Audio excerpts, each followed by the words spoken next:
अब हम डिस्कस करेंगे साइंस एंड टेक्नोलॉजी सेक्शन से जो आज तक जितने भी क्वेश्चंस पूछे गए हैं वो सारे के सारे डिस्कस करेंगे यहाँ पे। स्टार्ट करते हैं क्वेश्चन नंबर फर्स्ट से। ये है the increase in life expectancy in the country has led to newer health challenges in the community. What are those challenges and what steps need to be taken to meet them? So question has two part. The first is कि life expectancy के increase होने से newer health challenges country के अंदर बड़ी हैं।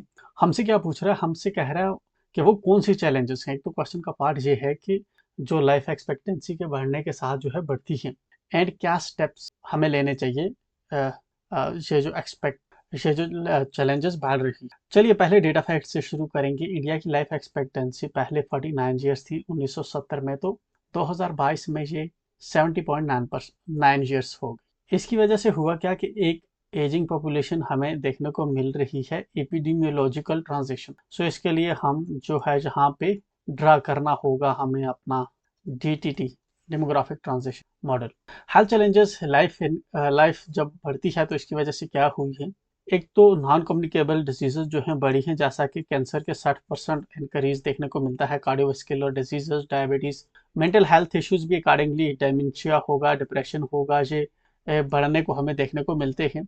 जेरेट्रिक old age जो care burden है वो बढ़ना हुआ देखने को मिल रहा है। इकोनॉमिक डिपेंडेंस और सोशल इंसोलेशन जो है, ओल्ड एज होम्स हमें देखने को मिल रहे हैं।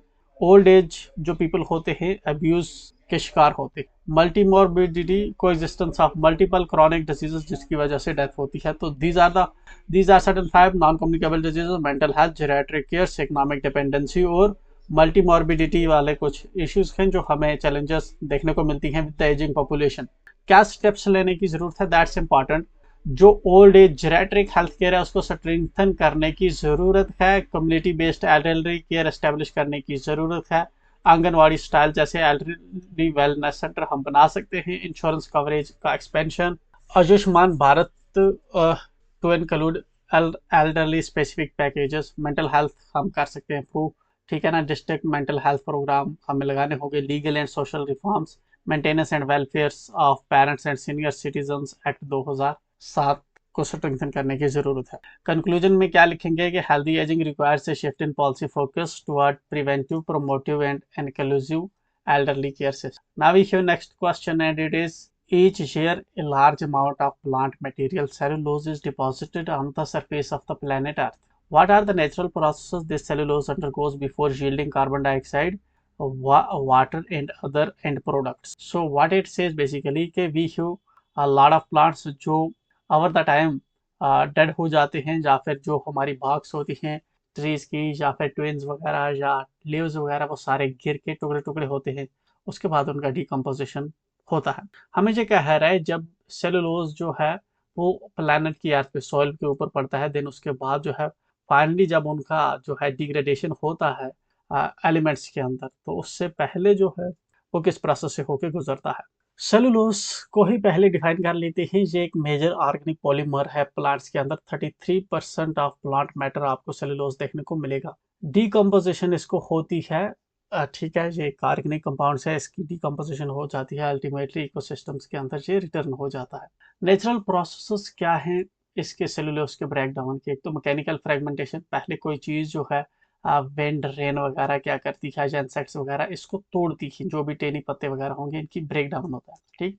देन माइक्रोब्स उसके बाद क्या करते हैं, जिस तरह से सेलुलोमोनाज हैं या फंजे, ट्राइकोडर्मा फंजाइस हैं, वो क्या करते हैं, सेलुलेज सेक्रेट करते हैं और इसकी डीकम्पोजिशन करते हैं सेलुलोज की।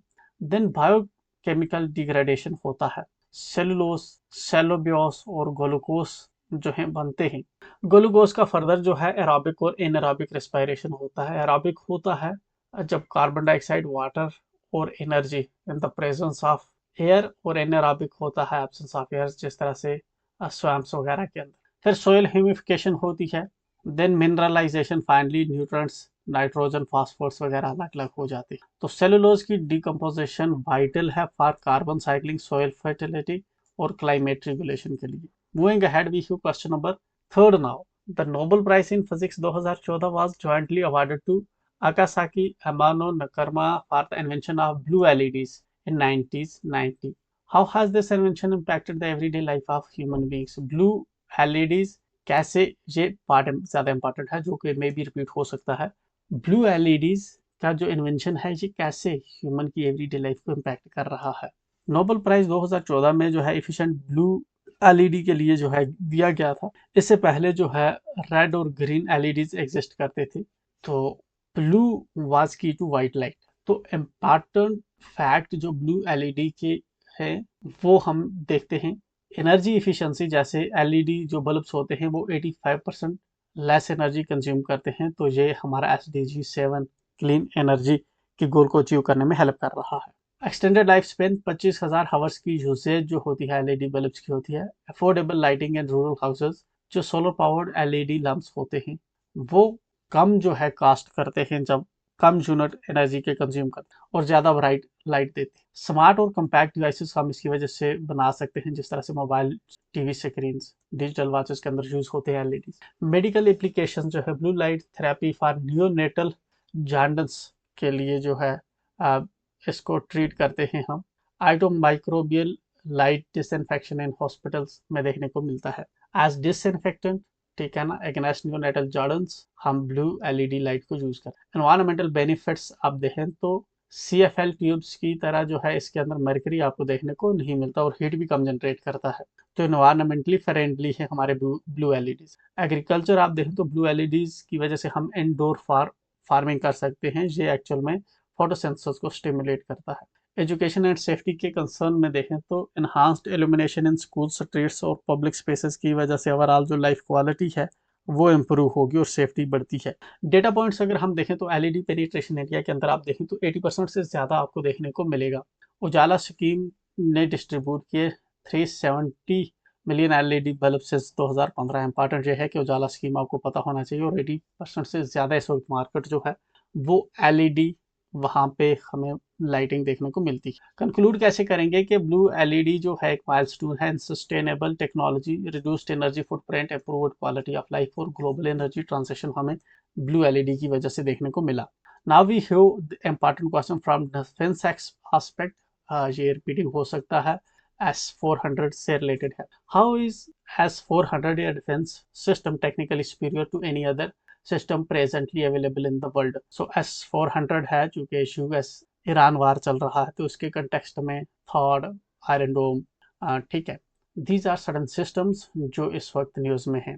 S400 Triumf Russian made advance long range surface to air missile system. क्या क्या है इसके इंपॉर्टेंट? एक तो रशियन मेड है ये, दूसरा लॉन्ग रेंज है और सरफेस टू एयर है। ठीक है, सरफेस से इसको रिलीज किया जाता है एंड एयर में जो मिसाइल्स वगैरह होते हैं उसको हिट कर। इंडिया ने 5 बिलियन की डील रशिया के साथ 2018 में साइन की थी 5 सिस्टम मंगाने के लिए। तो टेक्निकल सुपरियोरिटी कैसे S400 की है?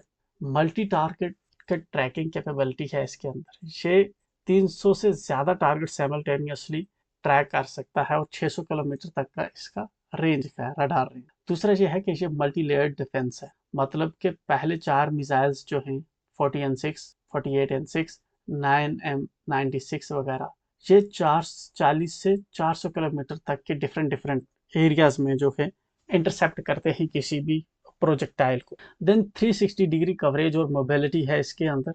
तो 5 से 10 मिनट के अंदर आप क्विकली जो है इसको डिप्लॉय कर सकते हैं और इसके लिए मोबाइल लॉन्चर्स जो हैं जैसे गाड़ियाँ वगैरह जो होते हैं उन पे हम उनको डिप्लॉय कर सकते। काउंटर स्टेल्थ कैपेबिलिटी इसकी है। स्टेल्थ एयरक्राफ्ट जैसे F-35 जो है या फिर लो लाइन क्रूज मिसाइल्स की उनको भी डिटेक्ट कर सकता है। स्टेल्थ फाइटर्स एक बड़ा कंसर्न बनते जा रहे हैं, तो S400 के अंदर वो कैपेबिलिटी। एडवांस रडार सिस्टम इसके अंदर लगा हुआ है, नीबू एम ऐसा रडार जो बैलिस्टिक मिसाइल को हाइपरसोनिक स्पीड पे भी ट्रैक करता है। नेटवर्क सेंट्रिक वारफेयर रेडी जो है integrates with IAF command system. तो कंपैरिजन इसका क्या है? US पेट्रियट और थॉड से सुपीरियर है किस कंटेक्स्ट में? रेंज में, वर्सेटैलिटी में और कॉस्ट एफिशिएंसी में। S400 इंडिया का एयर डिफेंस सिग्निफिकेंटली बूस्ट करता है, स्पेशली थ्रेट्स अगेंस्ट चाइना और Pakistan. So this is how we will be completing it. Now we have another important question and it is how is science intervene deeply with our lives? Science किस तरह से हमारी रोजमर्रा की जिंदगी में जो है इम्पैक्ट कर रही है, उलझी हुई है हमारे साथ। What are the striking changes in agriculture triggered off by science based knowledge? Science based technologies की वजह से एग्रीकल्चर के अंदर क्या चेंजेस हमें देखने को मिलती है? तो साइंस जो है हमारी रोजमर्रा की जो लाइफ है उसको गवर्न कर रही है, चाहे वो हेल्थ हो, ट्रांसपोर्ट हो, एनर्जी हो, फूड हो या कम्युनिकेशन हो।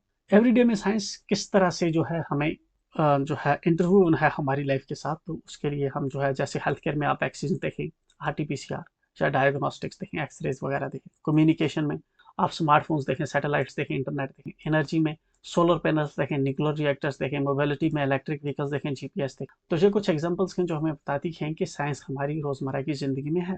एग्रीकल्चर के कंटेक्स्ट में देखें तो साइंस बेस्ड टेक्नोलॉजी कौन सी हैं जो एग्रीकल्चर में बेनिफिट करेंगी, जैसा कि green revolution, high yielding variety के seeds, chemical fertilizer, mechanization, tractors वगैरह, सीडर्स वगैरह जो हैं हमें हेल्प करते हैं एग्रीकल्चर को बूस्ट कर। प्रिसीजन फार्मिंग इसकी वजह से पॉसिबल हो पाती है, जिस तरह से GIS या ड्रोन से हम स्प्रेइंग वगैरह कर सकते हैं, फर्टिगेशन हो सकती है। सेंसर्स जो फिर डिटेक्ट कर सकते हैं इंसेक्टिसाइड्स वगैरह, या फिर जो है टेम्परेचर, ह्यूमिडिटी वगैरह एक फील्ड के मेजर करते हैं। IoT, इंटरनेट ऑफ थिंग्स जो है मॉनिटरिंग क्रॉप्स वगैरह का काम करते हैं। Then GM crops, genetically modified crop, जिस तरह से इंडिया के अंदर प्राइमरली सिर्फ एक ही जो है अप्रूव्ड है, BT cotton.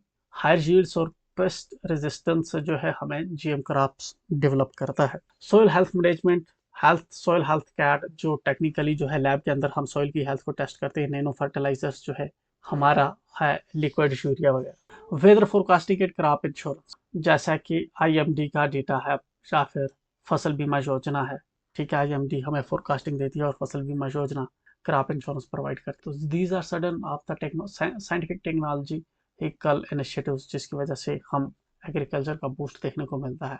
Green revolution, precision farming, GM crops, soil health management, weather forecasting and crop. Another we have COVID-19 pandemic has caused unprecedented devastation worldwide. However, technological advancements are being availed readily to win over the crisis, give an account of how technology was sought to aid management of pandemic. Now, basically what it says is that कि हमें बताना है कि जहाँ पे हमारा question है कि किस तरह से जो टेक्नोलॉजी है उसने पेंडेमिक को मैनेज किया। फ्यूचर में ये हमारे लिए ज़रूरी हो सकता है। अगर ऐसी ही कोई प्रॉब्लम आपदा हमें आती है तो टेक्नोलॉजी हमें वहाँ पे कैसे हेल्प करेगी, राइट? सो ये एवरग्रीनिंग क्वेश्चंस हैं, इसमें से हम कुछ पॉइंट्स अपने अपकमिंग एग्जाम्स में भी लिख सकते हैं। कोविड पेंडेमिक ने हाईलाइट किया है हमारा technological resilience and innovation globally. Tech aided surveillance, diagnosis, treatment, vaccine development और अवेयरनेस जो है ये काफ़ी बेनिफिशियल रही इस पेंडेमिक को टैकल करने के लिए। टेक्नोलॉजी का क्या रोल रहा पेंडेमिक की मैनेजमेंट में, जिस तरह से digital health tools, Aarogya Setu app जो है, कंटैक्ट ट्रेसिंग, सेल्फ असेसमेंट या ई संजीवनी, ऑनलाइन मेडिकेशन वगैरह, टेलीमेडिसिन प्लेटफॉर्म जो है 100 मिलियन प्लस कंसल्टेशन इससे हुई। Diagnostic and surveillance, RT-PCR, rapid antigen test, drone and GIS for zoom mapping, vaccine जैसे Covaxin, Covishield, AI big data, ठीक है ना, AI based epidemiological modelling, data analytics for hotspot prediction, 3D printing और robotics, UV disinfection boards in hospitals, online education और work जो है possible हो पाया जूम, गूगल मीट, दीक्षा वगैरह की वजह। पब्लिक अवेयरनेस और आउटरीच सोशल मीडिया वगैरह की वजह से जो है बड़ी। Genomic surveillance, INSACOG monitored virus mutation, ठीक है ना, फॉर एग्जांपल डेल्टा, ओमिक्रॉन। तो COVID-19 turned into a test of digital governance and science-led response, showcased India's Atmanirbhar Bharat potential in health technology. Moving ahead, we have question number 7. Describe the benefits of driving electric energy from sunlight in contrast to conventional energy. Question का पहला part हमें benefits बताने हैं कि sunlight से जो energy हम extract करेंगे वो कितनी बेनिफिशियल है एज कम्पेयर टू जो हमारे कन्वेंशनल सोर्सेज ऑफ एनर्जी हैं उनके ऊपर। जैसे हम कोल से एनर्जी जनरेट करें कन्वेंशनली, या फिर हाइड्रो है, विंड है, ठीक है ना, दीज आर कन्वेंशनल मीन्स वो दो sources of energies which we are using since time immemorials. Okay, so what are initiatives offered by our government for this purpose? हमारी गवर्नमेंट ने इसके लिए क्या पर्पस जो है, क्या इनिशिएटिव्स लिए हैं? सो सोलर एनर्जी का हम देखें जी, अपने आप में एक क्लीन रिन्यूएबल सोर्स है पावर का, जिसको हम सनलाइट से ले सकते हैं। इंडिया के कॉन्टेक्स्ट में आप देखें तो इंडिया रिसीव करता है 5000 trillion kilowatt per year solar energy, पूरी कंट्री की हम बात कर रहे हैं। बेनिफिट्स क्या होते हैं सोलर एनर्जी के कन्वेंशनल एनर्जी के ऊपर, जैसे कि सोलर एनर्जी इको फ्रेंडली या जीरो एमिशंस होते हैं। इसकी वजह से क्लाइमेट चेंज मिटिगेशन में ये हमें हेल्प करेगा। एबंडेंट और रिन्यूएबल है, जहाँ पे भी देखें आपको साल भर लगभग 300+ डेज आपको देखने को मिलेंगे इंडिया में जो लाइट डेज हो। एनर्जी सिक्योरिटी आपको देखने को मिलती है, जहाँ पे हमारी इम्पोर्ट डिपेंडेंसी जो हम 80% तक क्रूड इम्पोर्ट कर रहे हैं उस पर डिपेंडेंसी हमारी कम हो जाएगी। कॉस्ट डिक्लाइंस, देखिए जो रिन्यूएबल एनर्जी की वजह, सोलर की वजह से जो हमारी इलेक्ट्रिसिटी बन रही है वहाँ पे जो कॉस्ट है ना वो पर यूनिट आपको बहुत कम देखने को मिलेगा। जैसे 2010 में 18 किलोवाट पर आवर, 18 रुपये एक यूनिट का कॉस्ट था दिन, 2 रुपये हो गया ये 22 रुपये 2022 में। जैसे टेक्नोलॉजी इंप्रूव कर रही है ऐसे हमारी जो इलेक्ट्रिसिटी की कॉस्ट है वो डाउन आती रहेगी। डिसेंट्रलाइज जनरेशन जो है सोलर की वजह से पॉसिबल हो पाएगा, specially in those areas of like Ladakh और दोज डेजर्ट्स टाइप्स एरिया, जहाँ पे वहाँ पे जो है अगर आप नॉर्मल कन्वेंशनल लाइन्स ले जाओगे तो काफ़ी कॉस्टली पड़ेगी या फिर काफ़ी टाइम कंज्यूमिंग रहेगा, ईयर्स एंड डिकेड्स लग जाएंगे। वहाँ पे जो है सोलर की वजह से हम लोकलाइज्ड जो प्लांट्स हैं वो बना सकते। एम्प्लॉयमेंट जनरेशन होगी इसकी वजह से, 1.5 लाख लोग तो आपको लगभग एम्प्लॉयड देखने को मिलेंगे over the years. Millions of peoples आपको सोलर के अंदर सोलर सेक्टर में काम करते हुए देखने को मिलेंगे। कोई क्लीनर होंगे, कुछ मैन्युफैक्चरिंग सेक्टर में, कुछ रिपेयरिंग सेक्टर में, lot of. Low water footprint, ठीक है, वाटर कंजम्पशन जो है जहाँ पे आपको कम देखने को मिलेगी, जैसा कि हाइड्रोथर्मल हमारे प्लांट्स होते हैं या फिर हाइड्रो प्लांट्स होते हैं उनमें देखने को मिलता है, जहाँ पे मिनिमल वाटर यूज आपको देखने को मिलेगा। गवर्नमेंट ने सोलर की एनर्जी को प्रमोट करने के लिए क्या क्या इनिशिएटिव्स ले रखे हैं, जिस तरह से हमारा नेशनल सोलर मिशन है 2010, ठीक है, इसमें हम टारगेट कर रहे हैं कि 280 गीगावाट हम 2030 तक सोलर पावर बनाएंगे। पहले हमारा टारगेट था 100 गीगावाट, हम 2022 तक बनाएंगे, हमने वो जो है अचीव कर लिया है। पीएम कुसुम स्कीम जो है ये सोलर पंप लगवाती है, ठीक है। देन इंटरनेशनल सोलर अलायंस है, रूफटॉप सोयल सोलर प्रोग्राम है, हमारा सोलर पार्क स्कीम है, अल्ट्रा मेगा सोलर पार्क जिस तरह से रेवा पवागढ़ है। पीएलआई स्कीम है, 24,000 करोड़ जो है डोमेस्टिक मैन्युफैक्चरिंग के लिए जो है एलोकेट किए हैं एज अंडर पीएलआई। सो सोलर एनर्जी अलायंस करती है इंडिया के नेट जीरो 2070 के टारगेट के साथ, जिसकी वजह से अल्टीमेटली हमें एनर्जी इंडिपेंडेंस और sustainability मिलेगी। We have question number 8 now. With growing energy needs, should India keep on expanding its nuclear energy program? Discuss the facts and fears associated with nuclear energy. Question has two parts. The first one says that as we are, हमारी जो energy demand है वो increase हो रही है, तो seeing that हमें अपना जो न्यूक्लियर एनर्जी का एक्सपेंशन का प्रोग्राम है क्या हमें वो कंटिन्यू करना चाहिए। हमें न्यूक्लियर एनर्जी में और इन्वेस्ट करके एक्सपेंड करना चाहिए न्यूक्लियर एनर्जी को, बिकॉज यहाँ पे आप थोड़ी सी न्यूक्लियर का यूज करके बहुत मैसिव एनर्जी आप जनरेट कर पाते हैं। दूसरा ये है कि discuss the facts and fears, और दूसरी अपनी बात बता रहा है कि आप ये भी चीज़ भी डिस्कस करिए कि क्या फेयर्स या क्या फैक्ट्स एसोसिएटेड होते हैं with the nuclear energy, because it's very critical. इसका हैंडलिंग एक मेजर इश्यू रहता है।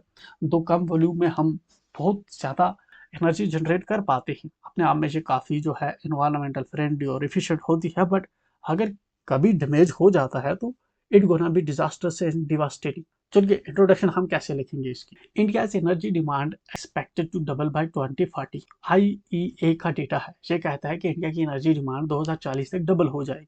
न्यूक्लियर एनर्जी जो है clean base load power 2% of total generation. Nuclear energy आप अगर देखेंगे प्रेजेंटली कितना हम जनरेट कर रहे हैं, 2% ही टोटल हमारा जनरेशन है टोटल एनर्जी का। मैक्सिमम हमारी थर्मल एनर्जी हम कोल से जनरेट कर रहे हैं। अब न्यूक्लियर एनर्जी को एक्सपेंड करने के पीछे के क्या रीजन, मतलब क्यों करना चाहिए हमें। तो पहली बात तो यह है कि ये क्लीन एनर्जी का सोर्स है, लगभग जीरो एमिशन जहाँ पे होती हैं तो क्लाइमेट टारगेट्स हमें अचीव करने में हेल्प करेंगे। दूसरा, हाई एनर्जी डेंसिटी होती है, 1 kg यूरेनियम हमें 1.5 मिलियन kg ऑफ कोल के अराउंड की जो है एनर्जी देता है। बेस लोड पावर आप देखें ये काफ़ी रिलायबल है, अनलाइक सोलर विंड। सोलर जहाँ नाइट में शट होता है, विंड जो है विंड स्पीड पे डिपेंड करते हैं प्लांट्स। तो बेस लोड पावर जो है मतलब कि यहाँ पे जो है हमें डिपेंडेंसी जो है ये अपने आप में रिलायबल है, ठीक है।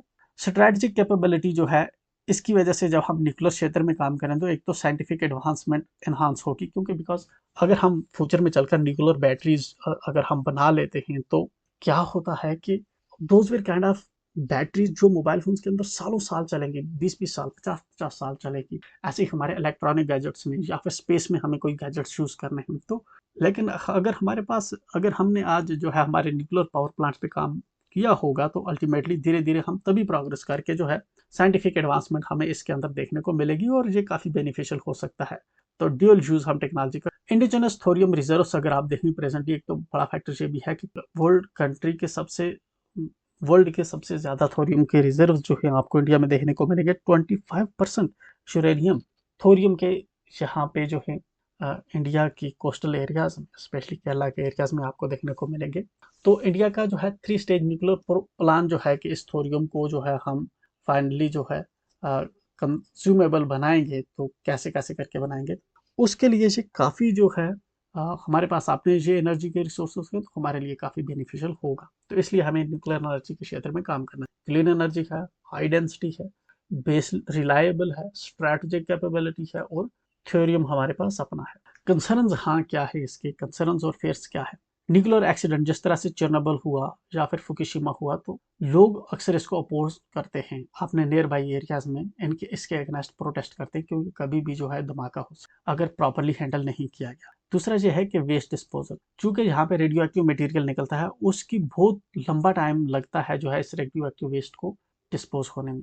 हाई कैपिटल कॉस्ट एंड इसका जो एक तो जस्टेशन पीरियड बहुत टाइम लगता है ऐसे प्रोजेक्ट्स बनाने में और बहुत इसमें कैपिटल भी लगती है। Land and water use, site specific requires significant resources. Nuclear proliferation risk, nuclear जो है दूसरे टेररिस्ट वगैरह के हाथ लग सकता है तो रिस्पॉन्सिबल हाथों में जब किया तो वो मिस यूज कर सकते हैं, डर्टी बम समथिंग बना सकते। रिसेंट इनिशिएटिव्स क्या लिए गए हैं, जैसा कि बाई ऑपरेशनल रिएक्टर्स हैं जो 7 गीगावाट के जो है एनर्जी ऑलरेडी जनरेट कर रहे हैं। तो टारगेट किया जा रहा है कि 2031 तक हम 22 गीगावाट जो है न्यूक्लियर एनर्जी जनरेट करें। ये हमारे इनिशिएटिव है। इंडिजिनस जो हमारे पास PHWRs की फास्ट फीडर रिएक्टर्स वो अंडर डेवलपमेंट है। फ्रांस के साथ, रशिया के साथ, यूएसए के साथ हम जो है न्यू प्लांट्स एस्टेब्लिश करने के लिए कोंडागलम जटापोर के लिए जो है हम एग्रीमेंट कर रहे हैं।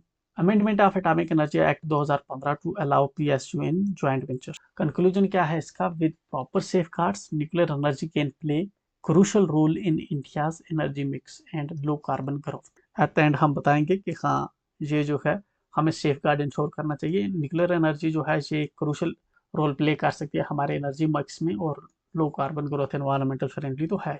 Now the next question is we have still stem cell therapy is gaining popularity in India to treat a wide variety of medical conditions including leukemia, thalassemia, damaged cornea and several burns.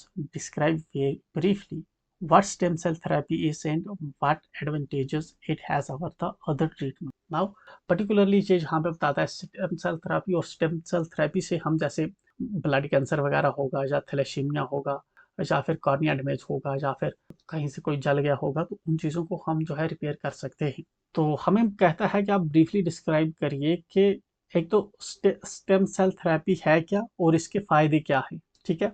अब what does that mean, हमारे पास stem cell therapy होता क्या है। हमारे पास कुछ sales ऐसे होते हैं जिनको हम जो अपने आप में जिनकी कैपेबिलिटी होती है प्लूरोपोटेंट, मतलब ये कुछ ऐसे सेल्स होते हैं जिनकी ये कैपेबिलिटी होती है कि ये बॉडी के किसी भी पार्ट को बना सकते हैं। सपोज करते हैं जो एम्ब्रियो में हमारे पहले सेल्स होते हैं, देन वो सेल्स डेवलप होते हैं, हमारी आंखें बनती हैं, हाथ बनते हैं, पैर बनते हैं, ठीक है ना, लेग्स बनते हैं, हेड बनता है, हार्ट बनता है, लंग्स बनता है। तो देर आर सडन सेल्स तो जिनके अंदर ये कैपेबिलिटी है कि वो कुछ भी बॉडी का पार्ट जो है बना सकते। सभी सेल्स जो हैं जिस तरह से हमारा न्यूरॉन है, नर्व का सेल, उसके अंदर ये कैपेबिलिटी नहीं है।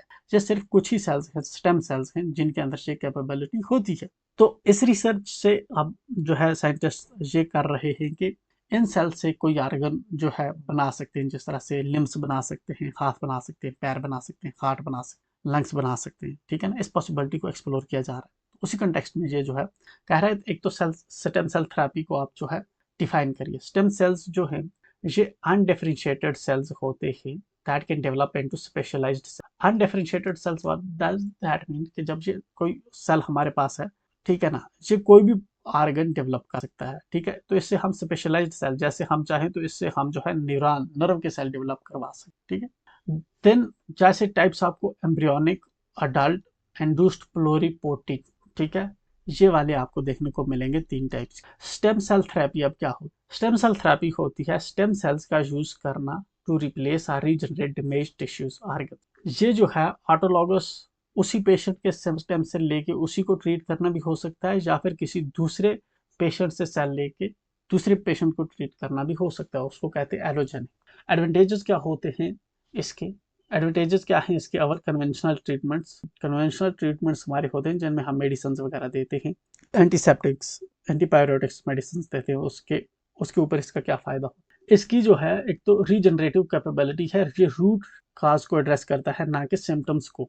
वाइड एप्लीकेबिलिटी आप इसकी देखोगे, चाहे वो ब्लड कैंसर हो, थैलेसीमिया हो, बर्न्स हो, कार्नियल रिपेयर हो, स्पाइनल इंजरीज हो, ठीक है ना, कुछ ऐसे ट्रीटमेंट हैं जिनको अभी तक हम ठीक नहीं कर पा रहे, ठीक है ना, या फिर ईयर्स डिकेड्स लग जाते हैं, उनको हम विद इन हावर्स ट्रीट कर सकते हैं, विद इन मंथ्स ट्रीट कर सकते हैं इस थेरेपी से। ये क्या करता है कि आर्गन ट्रांसप्लांट की ज़रूरत नहीं है, कि अगर फॉर एग्जांपल आपके लिवर में किसी में कोई दिक्कत है तो वहाँ से ये रिपेयर कर सकता है, ठीक है ना, या फिर लंग्स में कोई दिक्कत है तो उस लंग के उसी पार्ट को जो है हम काट के रिपेयर करो।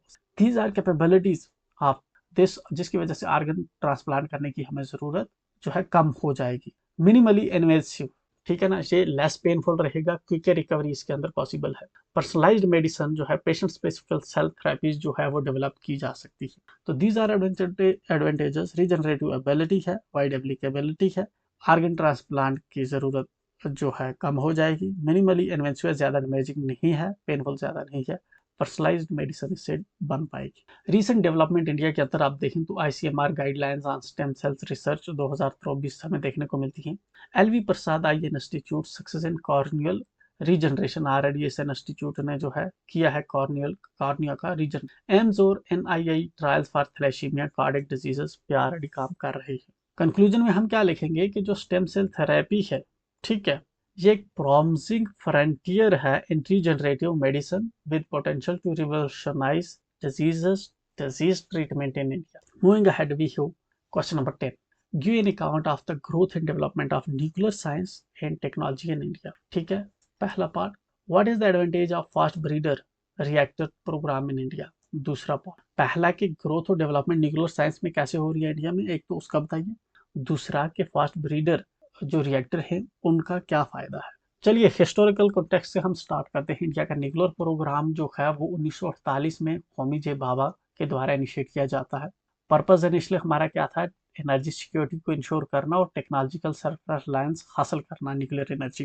Growth and development of nuclear science India के अंदर आप देखें तो इंस्टीट्यूशनल फ्रेमवर्क, जैसे एटॉमिक एनर्जी कमीशन बनाई गई 1948 में, ठीक है ना, डिपार्टमेंट ऑफ एटॉमिक एनर्जी जो है 1954 में बनता है, बार्क है, IGCAR है। Then 3 stage nuclear power programme का जो है मिशन लॉन्च किया गया। पहले स्टेज में क्या है कि प्रेशर हाई जो है हमारे पास वाटर रिएक्टर्स जो है बनाए गए हैं using natural uranium. Then fast breeders दूसरा स्टेप होगा जिसमें हम प्लूटोनियम का यूज करेंगे।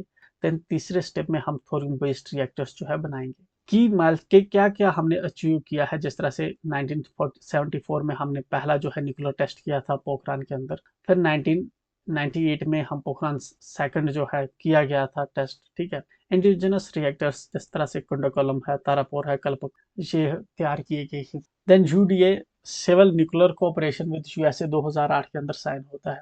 22 ऑपरेशनल रिएक्टर्स हैं इस वक्त इंडिया के अंदर जिनकी कैपेसिटी 7 गीगावाट की है। R&D ग्रोथ में हम देखें तो डेवलपमेंट आपको radio active radiation therapy, nuclear medicine, space missions technology, space missions में देखने को मिलेगी। Technology in food preservation, agriculture, cancer treatment के अंदर भी जो है आपको न्यूक्लियर साइंस देखने को मिलती है। तो इंस्टीट्यूशनल हमने डिस्कस किया, 3 स्टेज प्रोग्राम इंडिया का कैसे है कि हम पहले PIWRs लगाएंगे, फिर फास्ट ब्रीडर्स लगाएंगे, फिर थोरियम रिएक्टर्स पे काम करेंगे जो हमारे पास अपना है थोरियम से। की माइलस्टोन हमने क्या अचीव किए हैं, जिस तरह से न्यूक्लियर टेस्ट किया स्माइलिंग बुद्धा 1974 का, देन 1998 का सेकंड टेस्ट, देन हमारी indigenous Kudankulam, Tarapur, Kalpakkam, then USA के साथ हमने न्यूक्लियर डील साइन की, देन 22 ऑपरेशनल रिएक्टर्स प्रेजेंटली हमारे काम कर रहे हैं, 7 गीगावाट की एनर्जी वो जनरेट कर रहे हैं। R&D ग्रोथ हम जो है रेडिएशन थेरेपी, न्यूक्लियर मेडिसिन वगैरह में जो है स्पेस मिशन में जो है हम न्यूक्लियर्स को यूज कर रहे हैं। एडवांटेजेस जो फास्ट ब्रीडर रिएक्टर प्रोग्राम है इसका क्या होगा, ये सेकंड हमारा मिशन का है, सेकंड स्टेज। एडवांटेजेस क्या होंगे एफबीआर के? एक तो एफिशिएंट फ्यूल का यूज होगा, ये फर्टाइल मटेरियल जो है हमारा शू 238 एंड थोरियम 232, शू 238 और थोरियम 232 को फिसाइल मटेरियल, प्लूटोनियम 239 और यूरेनियम 233 में जो है कन्वर्ट करता है। ब्रीडिंग रेशियो इसकी मोर देन 1 होगी। फ्यूल सस्टेनेबिलिटी की हम बात करें, इसकी वजह से जो हमारी यूरेनियम की डिमांड है जो हम इंपोर्ट कर रहे हैं वो कम हो जाएगी। हम थोरियम को जो है हम यूज कर सकते हैं। ठीक, 25% वर्ल्ड के रिजर्व जो थोरियम के हैं वो इंडिया में है। Waste reduction, lesser long lived radioactive waste versus conventional reactors. तो फास्ट ब्रीडर रिएक्टर्स जो है ये इनका जो है रेडियो एक्टिव लाइफ कम होती है इससे जनरेटेड मटेरियल की। इंडिजिनस टेक्नोलॉजी जो है, prototype fast breeder reactor Kalpakkam 500 megawatt capacity ये इम्प्रूव होगी। Then we have strategic autonomy, minimize हो जाएगी हमारी reliance on imported uranium.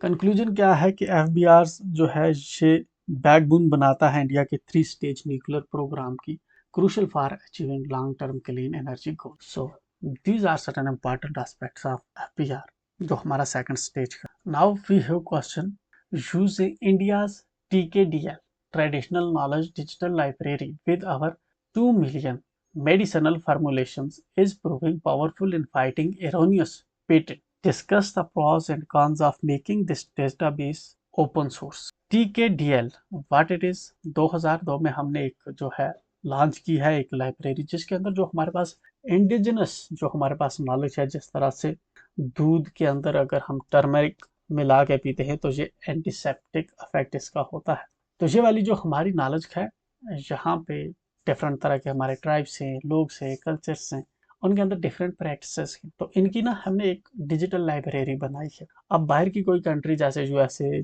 China वगैरह कंट्रीज में अगर कोई वही जो है रेसिपी बना के या मेडिसिन बना के जो है बाद में उस पे पेटेंट फाइल कर देता है तो हम फाइट करके उस पेटेंट को रिवोक करवाते हैं। नाउ अब हम इस कॉन्टेक्स्ट में ये क्वेश्चन पूछ रहा है कि ये जो TKDL है इसके अंदर 2 बिलियन मेडिसिनल फार्मूलेशंस हैं। ये पावरफुल जो है फाइटिंग है अगेंस्ट एरोनियस पेटेंट्स, जो लोग गलत गलत तरीके से जो है पेटेंट्स कर लेते हैं, ठीक है ना, फॉर्जरी से। हमें बता रहा है कि डिस्कस करिए इसके फायदे क्या है और इसके नुकसान क्या है, कितना बड़ा डेटाबेस जो है हमने ओपन सोर्स रखा है।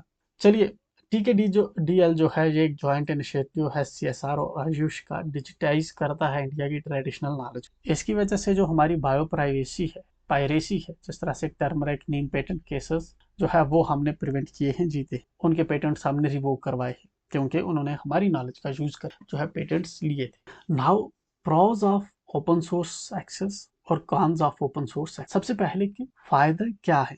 पहला फायदा यह है कि एक ग्लोबल रिकॉग्निशन मिलती है। इंडिया की जो ट्रेडिशनल नॉलेज है उसकी विजिबिलिटी जो है ग्लोबली हमें देखने को मिलेगी, ग्लोबली बेनिफिशियल होगी दुनिया। इनोवेशन एंड रिसर्च बूस्ट होगा, जो साइंटिस्ट के हार्बलिस्ट के वो नई नई जो है मेडिसिन उससे डेवलप कर सकते। डेमोक्रेटाइजेशन ऑफ नॉलेज है, इक्विटेबल एक्सेस होगा आयुर्वेदा सिद्धा यूनानी का across world. Soft power diplomacy, इससे इंडिया की प्रमोट होता है heritage world wide.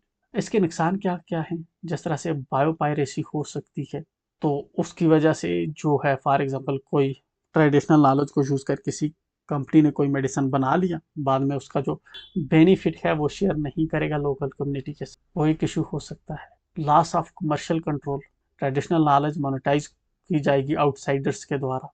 Dilution of IPR protection, misuse of formulations without attribution, security of indigenous knowledge, tribal medicinal wisdom may be exposed without concern. तो इसके लिए हमें balanced approach क्या रखनी चाहिए? एक तो कंट्रोल्ड एक्सेस होना चाहिए लाइसेंस के द्वारा, agreements with patent officer, benefit sharing होनी चाहिए थ्रू नोगोया प्रोटोकॉल, और prior informed consent for tribal indigenous knowledge जरूरी है। Open source access must be balanced with safeguards to protect sovereignty and bioresources while promoting research and innovation. चलिए, now we have scientific research in Indian universities is declining. Careers in science are less attractive than business, engineering, or administration. Universities are becoming consumer oriented, critically committed. So there are certain statements that have been written here, and now he is asking us that we have to tell that why scientific research is declining in Indian university. ठीक है, Is it declining or not declining? Why it seems that careers in science are looking less attractive as compared to other professions like business, engineering, administration. People are moving towards those very areas. Universities are becoming consumer oriented. So in this context, we will be critically commenting. First of all, how we will be introducing it? By simply, India produces 1.5 million engineers every year. So that isn't a smaller number. This one, the bigger number, but ranks low in global innovation indices. Academic R&D suffers from low output funding. दो हम 1.5 million engineers तो हर साल produce करते हैं, but the thing is that कि globally innovation में हमारे patents आपको बहुत कम देखने को मिलेंगे, और एकेडमिक जो R&D है उसके अंदर आपको लो आउटपुट और फंडिंग आपको देखने को मिलेगी। देन रीजंस क्या है जिसकी वजह से जो यूनिवर्सिटी लेवल साइंटिफिक रिसर्च है वो डिक्लाइन हो रही है? एक तो है ब्रेन ड्रेन। बहुत से जो बच्चे जो अच्छे बच्चे होते हैं वो बाहर के दूसरी कंट्रीज में, दूसरी लैब्स में, फॉरेन लैब्स में माइग्रेट कर जाते हैं। दूसरा मेजर है ये कि फंडिंग कंस्ट्रेंट। इंडिया का 0.8% ही जीडीपी सिर्फ R&D पे हम जो है खर्च करते हैं, जो कि बहुत कम है। यूनिवर्सिटी में तो इससे भी कम होता है। इंफ्रास्ट्रक्चर आप देखेंगे तो हमारी यूनिवर्सिटीज में लैग कर रहा है। ऑब्सलीट लैब्स हैं, मेंटरशिप है नहीं, पोर एक्सेस टू जर्नलिज्म है। एडमिनिस्ट्रेटिव बर्डन्स आप देखें तो फैकल्टी को नॉन एकेडमिक टास्क दिए जाते हैं। कंज्यूमरिस्ट ओरिएंटेशन आप देखें, focus on placements not research culture, हर एक को जॉब लेनी है। फिर पॉलिसी गैप्स भी एग्जिस्ट करते हैं। NEP 2020 जो है जैसे वो इंटीग्रेट कर रहा है कि रिसर्च, लेकिन इम्प्लीमेंटेशन उसके इम्प्लीमेंटेशन की कोई बात नहीं कर रहा। तो इस कॉन्टेक्स्ट में हम करेक्टिव मेजर्स क्या ले सकते हैं? एक तो हमें रिसर्च ग्रांट्स और फेलोशिप्स इंश्योर करनी चाहिए। जो हमारी जो ग्रांट्स और फेलोशिप्स हैं इनको इंक्रीज करना चाहिए। इसके लिए हम जो है DST, DBT और UGC एलोकेशन बढ़ा सकते हैं। कैरियर इंसेंटिवाइजेशन हमें करना चाहिए ताकि यूथ जो हैं वो अट्रैक्ट हो पाए टुवर्ड्स रिसर्च। फिर यूनिवर्सिटी इंडस्ट्री लिंकेजेस होनी चाहिए, like IIT Madras research park जहाँ भी राक है। फिर मेंटरशिप मॉडल्स होना चाहिए जिसमें हम CSIR, ISSC, DRDO के साथ कोलैबोरेट करके जो है आगे काम करें। देन ऑटोनॉमी एंड अकाउंटेबिलिटी होनी चाहिए, empower research universities and Institute of Eminence. Conclusion: scientific research revival needs structural reform, financial investment, and academic culture shift to attract talent and regain global edge. Now we have next question. It says that how does the 3D printing technology work? List out the advantages and disadvantages of technology. Now, first of all, what do we mean by 3D printing technology? 3D printing technology क्या होता है? Basically हमारे पास जैसे कोई machine है, suppose करते हैं ये हमारे पास मशीन है एंड हमें इसके लिए क्या करना है कि एक हाउस बनाना है। तो ये मशीन क्या करेगी, ऐसे रेत बजरी या जो भी मटेरियल जिसे हम बना रहे हैं वो अपने अंदर मिक्स करके रखेगी। देन अपने नोजल से ऐसे ले करेगी, ऐसे ऐसे ऐसे, ठीक है ना। फिर दूसरी लेयर इसके ऊपर, फिर तीसरी लेयर, फिर चौथी लेयर, फिर पांचवी लेयर। फिर उसके बाद क्या करेगी, ये इसको क्लोज करते करते आएगी। फॉर एग्जाम्पल हमें इसको जो है छत भी लगानी है तो ऐसे करते करते ऊपर से क्लोज पूरा घर बना देगी और बीच में से ऐसे दरवाजा भी ये इसने रखा होगा। सो इसके अंदर हमने क्या किया कि डिफरेंट कंपोनेंट्स को ला के जोड़ा नहीं, एक मशीन को लगाया और उसने जो है प्रिंट कर दिया, ठीक है ना, बिना जोड़ तोड़। सो ये जो 3D प्रिंटिंग है इसको एडिटिव मैन्युफैक्चरिंग भी हम कहते हैं, जहाँ पे क्या होता है लेयर बाय लेयर डिपोजिशन होती है मटेरियल की, प्लास्टिक हो, रेजन हो, मेटल हो, सेरेमिक हो, वह कंप्यूटर एडेड डिज़ाइन। कंप्यूटर से हम जो है डिज़ाइन बना लेते हैं, देन उसके अकॉर्डिंग जो है मशीन वहाँ पे जो है चीज़ें जोड़ती है। इट फील्स लाइक कि जैसे जो है ह्यूमंस बना रहे। ये यूज़ करता है like fusion deposition modelling. Fusion deposition, deposition मतलब ऊपर से डिपॉजिट करना, मॉडलिंग। स्टीरियोलिथोग्राफी, ठीक है ना, एक लेयर दूसरी लेयर, दैट इज स्टीरियोलिथोग्राफी। और SLS सेलेक्टिव लेजर सिंटरिंग, ठीक है। तो पर्टिकुलर एरिया में कहाँ पे हमें लगाना है, कहाँ पे नहीं लगाना। तो these are the things this technology is doing. इसके फायदे क्या होंगे? इसकी वजह से हम जो है रैपिड प्रोटोटाइपिंग और कस्टमाइजेशन कर सकते हैं। मटेरियल का वेस्ट नहीं होगा, कॉस्ट इफेक्टिव होगा स्मॉल बैचेस के लिए, ठीक है। ऑन डिमांड प्रोडक्शन हम फास्ट बेसिस पे करते हैं, ये इसके फायदे हैं। डिसएडवांटेजेस इसके क्या होते हैं? लिमिटेड स्ट्रेंथ फॉर मटेरियल की वेराइटी होगी, स्लोवर देन मास प्रोडक्शन जहाँ पे होगा, expensive for large scale items, ठीक है। IP सिक्योरिटी कंसर्न जैसे वेपन प्रिंटिंग भी हो सकती है, तो ऐसे बड़े कंसर्न हो सकते हैं मशीन्स की वजह से। नेक्स्ट है हमारा what is an FRP composite material? How are they manufactured? Discuss their applications in aviation and automobile industry. FRP क्या होता है? Fiber reinforced plastic, composed material of polymer matrix resins reinforced with fibers, glass, carbon, aramid. Manufacturing method इसके लिए हम कौन सा use करते हैं? Hand layout, vacuum bagging, filament welding, pultrusion, resin transfer modelling. Applications कहाँ पे देखने को हमारी मिलती है? Aviation, light weight aircraft parts, जिस तरह से fuselage, winglets in Boeing, fuel efficiency. High automobile के अंदर आप bumpers, dashboards, car frames for strength, corrosion resistance, weight reduction के लिए जो है ये यूज होता है। Fibre, reinforced plastic. What do you understand by run-off river hydroelectricity project? How is it different from any other hydroelectricity project? 5 marker है ये 2013 का। Run of the river hydroelectric projects हमारे वो वाले प्रोजेक्ट्स होते हैं जब हम एक रिवर है, रिवर के अंदर ही डैम बना के आगे प्रोजेक्ट बना देते हैं। These are the run of the river project. तो रन ऑफ रिवर प्रोजेक्ट्स जो हमारे होते हैं ये इलेक्ट्रिसिटी थ्रू नेचुरल फ्लो और एलिवेशन ड्रॉप से जो है जनरेट करते हैं विदाउट लार्ज रिजर्वायर्स। बड़े बड़े रिजर्वायर्स इसमें नहीं बनाते, जो छोटी मोटी डैमिंग हमें करनी पड़ती है जिससे हम जो है वाटर को फॉल डाउन करवा सकते। तो अल्टीमेटली इसका जो है एम है कि हम मेजरली जो है फ्लो अल्टर नहीं करते रिवर का। की डिफरेंसेस के अंदर क्या होते हैं कि एक बड़ी डैम या रिजर्वायर जो है वो नहीं बनता, ठीक। लो सबमर्जेंस और डिस्प्लेसमेंट इसके अंदर होती है। एनवायरमेंटल फ्रेंडली होता है ये compare to hydro projects. Power output जो है सीजन डिपेंडेंट होता है, लेस ड्यूरिंग ड्राई सीजन आपको देखने को मिलेगी। एग्जाम्पल जैसे उड़ी का प्रोजेक्ट है, डिक्चू प्रोजेक्ट है सिक्किम का। Now these were the questions from science and technology section. Now we have from biotechnology and other sections questions. Discuss several ways in which microorganisms can help in meeting the current fuel shortage. Microorganisms कैसे current fuel shortage को जो है कम help कर सकते हैं इसकी fuel की shortage को कम करने में। माइक्रो ऑर्गेनिज्म जैसे हमारे पास बैक्टीरिया हैं, algae हैं, फंजे हैं, ये एज बायोफ्यूल प्रोड्यूसर्स काम कर सकते हैं थ्रू मेटाबॉलिक प्रोसेस, जिसकी वजह से हमारी रिन्यूएबल एनर्जी ट्रांजिशन में हमें एक्सपोर्ट मिलेगी amid global fuel crisis. Microbial fuel solutions क्या है हमारे पास? जैसे बायोइथेनॉल प्रोडक्शन है जिसमें यीस्ट जो हैं ये शुगर केन की फर्मेंटेशन करते हैं। बायोडीजल्स हमें अलगे लाइक कोरेला जो हैं जैसे ये ट्रांसर्टिफाइड करते हैं टू डीजल लिपर्स को, ये लिवर से बायोडीजल बनाते हैं। देन हमारे पास जैसे बायोगैस है, इसके लिए एनारोबिक बैक्टीरिया होते हैं मिथेनोजेंस, जो ऑर्गेनिक वेस्ट को डिकम्पोज करके मीथेन प्लस कार्बन डाइऑक्साइड बनाते हैं। देन हमारे पास माइक्रोबियल फ्यूल सेल्स हैं, जिस तरह से बैक्टीरिया जो बैक्टर है ये ऑर्गेनिक वेस्ट से इलेक्ट्रिसिटी बनाता है। देन सेलुलोजिक बायोफ्यूल्स हैं, हमारे फंजाई एंड बैक्टीरिया जो है ब्रेक डाउन करते हैं एग्री वेस्ट को के सेलुलोज को, तो फर्मेंटेबल शुगर से इससे बनते हैं। देन हाइड्रोजन फ्यूल है हमारे पास, जिस तरह से साइटोनोबैक्टीरिया जो है H2 फोटोसिंथेसिस के दौरान पैदा करता है।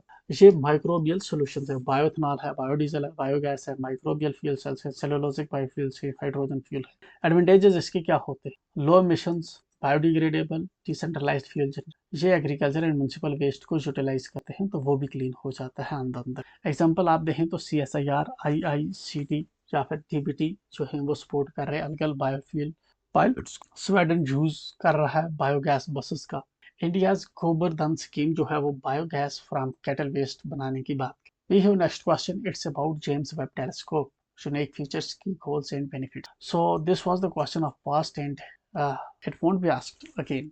नासा के द्वारा जो है ये नासा, ईसा और CSA ने मिलकर 2021 में ये लॉन्च किया था।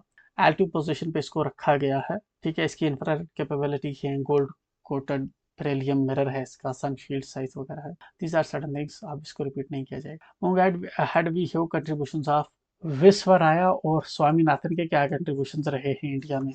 विश्वराया एक वाटर इंजीनियर थे, तो इनका इंजीनियरिंग में काफी जो है कंट्रीब्यूशन रहा है। कृष्ण राजा जो सागर डैम है, ठीक है ना, उसके ये आर्किटेक्ट रहे हैं बड़े। इन्होंने डेवलप किया फ्लड कंट्रोल और इरिगेशन सिस्टम्स बहुत से। पायोनीड इन्होंने ऑटोमेटिक फ्लड गेट्स जो है इन्होंने बनाए और उनको पेटेंट किया 1903 में, ठीक है। प्रमोट की इन्होंने industrialization via Mysore iron and steel works, honoured as Bharat Ratna, इनको भारत रत्न मिला है 19। So sudden things, Krishna Sagar dam के आर्किटेक्ट थे ये, फ्लड कंट्रोल इरिगेशन में इन्होंने काम किया। ऑटोमेटिक फ्लड गेट के लिए इनको पेटेंट मिला 1903 में। Mysore iron and steel works में इन्होंने जो है प्रमोट करके वहां से इंडस्ट्रियलाइजेशन स्टार्ट की और भारत रत्न मिला इनको 1955 में। देन हमारे MS स्वामीनाथन का क्या कंट्रीब्यूशन रहे हैं? इनके कंट्रीब्यूशन रहे हैं हमारे एग्रीकल्चर सेक्टर में। इनको फादर ऑफ ग्रीन रिवोल्यूशन माना जाता है। इन्होंने इंट्रोड्यूस किए HYV, वीट और राइस जिसकी वजह से अल्टीमेटली 1960s में हमें जो है ग्रीन रिवोल्यूशन देखने को मिला। इन्होंने प्रमोट किया सस्टेनेबल एग्रीकल्चर को, बायोटेक्नोलॉजी को और एग्रो बायोडाइवर्सिटी। इन्होंने जो हेड किया है आई केयर और MSSRF को फॉर प्रो वुमेन रिसर्च। इनको फूड वर्ल्ड फूड प्राइज 1987 में मिला, पद्मा विभूषण भी इनको मिला है। इम्पैक्ट क्या रहा? विश्वराया जो है इन्होंने इंफ्रास्ट्रक्चर लाइड मॉडर्नाइजेशन की कंट्री की। स्वामीनाथन ने फूड सफिशिएंसी एंड एग्रोटेक में काम किया है। We have question number 4 now. Discuss the work of Bose-Einstein status done by Professor Stindranath Bose and show how it revolutionized the field of physics. S N Bose जो थे वो एक Indian physicist थे। 1924 में उन्होंने एक पेपर लिखा Albert Einstein quantum statistics of photons. ये वाला जो पेपर है ये फाउंडेशन बना किसका? बोस आइंस्टाइन स्टैटिस्टिक्स का, counting particles called bosons. Key contributions क्या रही है? इन्होंने डेवलप किया new method of counting states for indistinguishable particles unlike classical Maxwell Boltzmann. इन्होंने प्रेडिक्ट किया integer spin particles. Einstein extended it to atoms resulting in Bose Einstein condensate. Then इसकी वजह से हमें क्वांटम स्टैटिस्टिक्स देखने को मिलती है that do not obey Pauli exclusion principle. Revolutionary impact क्या रहा इसका? क्वांटम फील्ड थ्योरी का जो बेसिस बना, superfluidity, superconductivity, laser physics की प्रॉपर्टीज जो है एक्सप्लेन हो पाई बोसॉन्स का जब हमें पता चला। बोस-आइंस्टाइन कंडेंसेट जो है कंसेप्चुअलाइज किया गया और इस न्यू स्टेट ऑफ मैटर के लिए जो है 1995 में Nobel prize to Cornell Wieman और कैटरेल को मिला।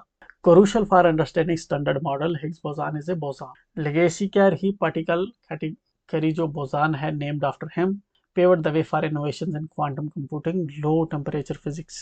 India's achievement in field of space science and technology and socio-economic impact क्या रही है? इंडिया का स्पेस प्रोग्राम जो है इसरो लेड करता है with focus on affordable indigenous multipurpose application. तो की अचीवमेंट्स देखें आप इसरो की, वो क्या है? PSLV, GSLV mark third, SSLV। Satellites mission आप देखें तो इनसैट और जीसैट टेलीकॉम मिशन थे। एयरनेस नाविक हमारे रीजनल GPS है। RISAT, Cartosat remote sensing, AstroSat हमारा एस्ट्रोनॉमी में काम करते हैं। बस satellites, several satellite centre each इन्होंने भेजी है स्पेस के अंदर।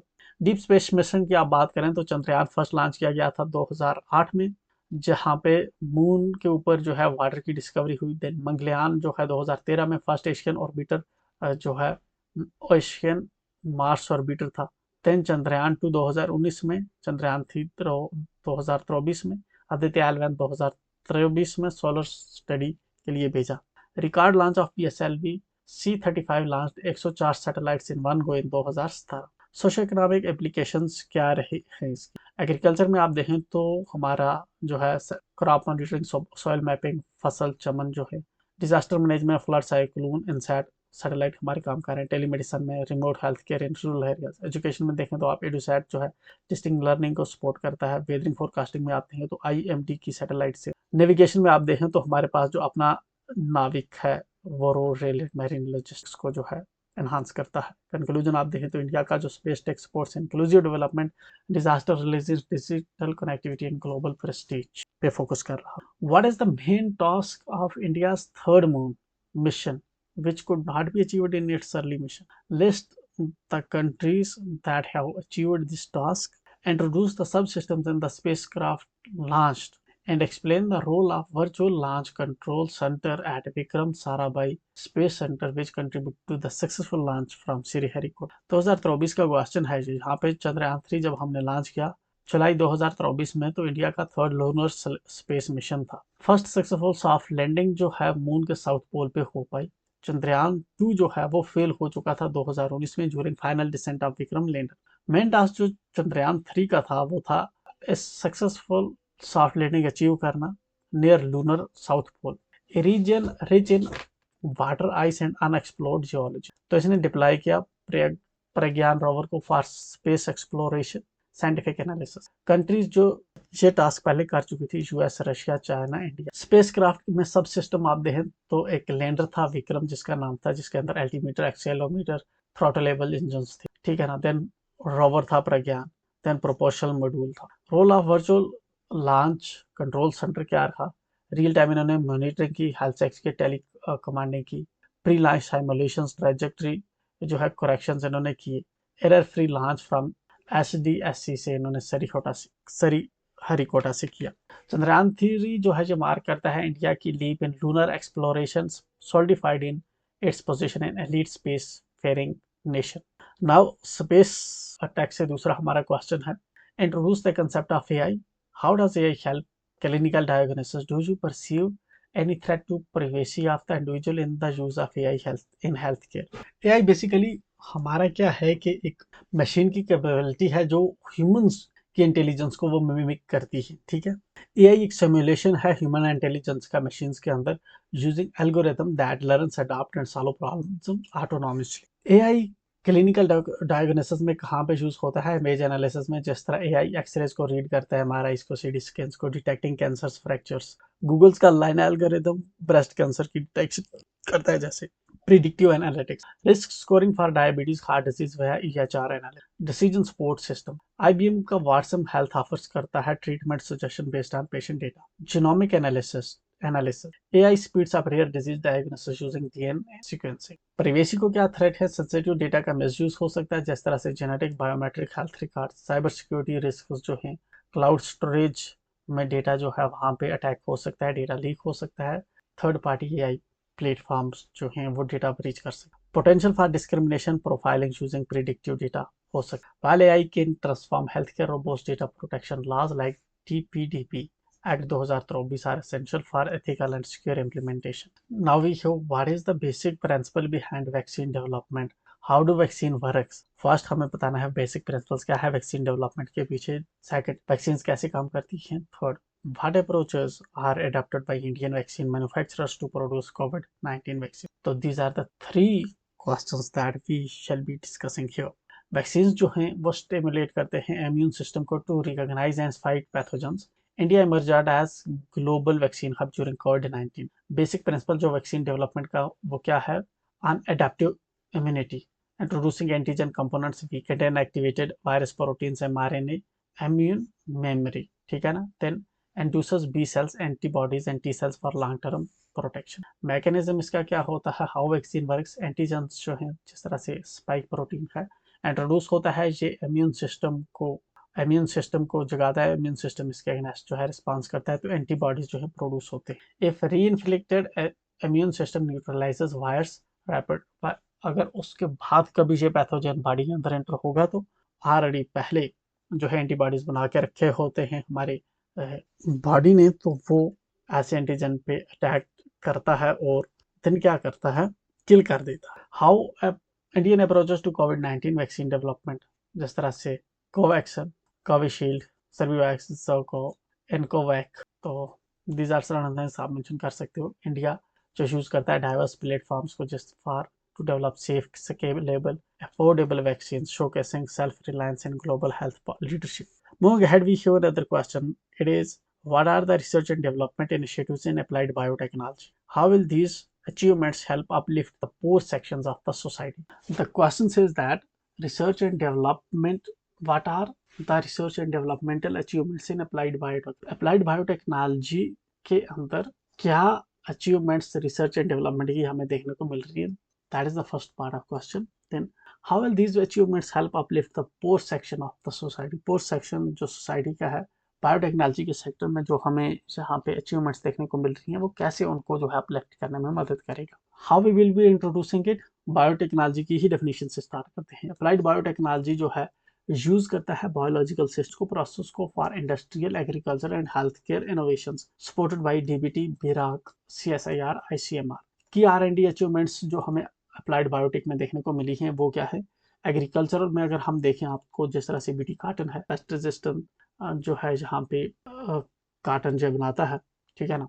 पिंक बॉलवर्म जो पेस्ट अटैक है वो नहीं होता। Tissue culture, micro propagation for banana, potato, bio fertilizer, rhizobium, azospirillum, biopesticides वगैरह जो है। मेडिसिन, मेडिकल बायोटेक्नोलॉजी के अंदर recombinant insulin, hepatitis B vaccine, CRISPR research for gene editing, ठीक है ना, कोवैक्सीन वगैरह जैसे वैक्सीन बनाते हैं। एनवायरमेंटल के अंदर आप देखें तो बायो रेमिडिएशन जैसे होता है, ऑयल स्पिल्स का, इंडस्ट्रियल वेस्ट का, अल्गल कार्बन डाइऑक्साइड कैप्चर होता है, माइक्रोबियल फ्यूल सेल्स जो है बनाए जाते हैं। इंडस्ट्रियल में देखें तो enzymes for detergent, food processing, lactic acid, ethanol, bioplastics from microbes, ये वाले जो है बायोटेक्नोलॉजी के जो है अप्लाइड एप्लीकेशंस हमें देखने को मिलती हैं डिफरेंट 4 एरियाज में। Moving ahead we have benefits for poor sections. क्या है, अफोर्डेबल हेल्थ हो पाएगी, हेल्थ केयर पॉसिबल होगा, जैसे इंडिजिनस वैक्सीन हम बना पाएंगे।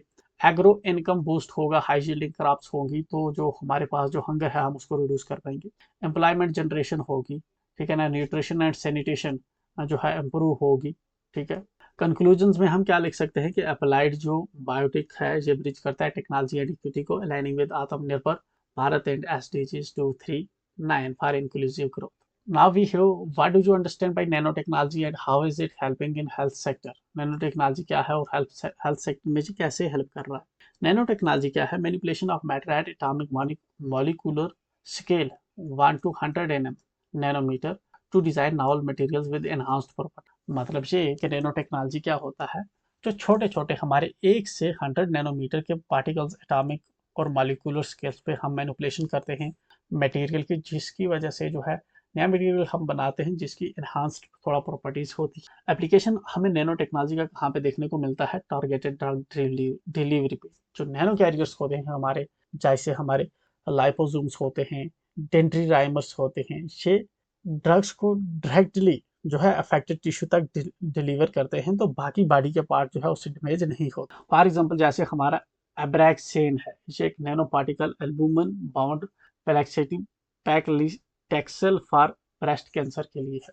Then we have diagnostic quantum dots हैं, जैसे नैनो बायोसेंसर्स हैं, ये डिजीज को डिटेक्ट करते हैं एट मॉलिक्यूलर लेवल, जैसे rapid CO-19 antigen detection using nano silver. Then we have imaging and monitoring, nanotechnology से बहुत बेहतर तरीके से पॉसिबल हो पाती है। रीजनरेटिव मेडिसिन, नैनो फाइबर को हम जो है टिश्यू इंजीनियरिंग के लिए यूज करते हैं। Antimicrobial agents, nano cellular sourcing coating को इन्फेक्शन कंट्रोल करने के लिए हॉस्पिटल्स में यूज जैसे किया जाता है। नैनो टेक्नोलॉजी ऑफर करती है प्रिसीजन, मिनिमल इन्वेसिवनेस और early detection, improving health outcomes and revolutionizing modern medicine. Next question we have, what is India's plan to have its own space station and how will it benefit our space program?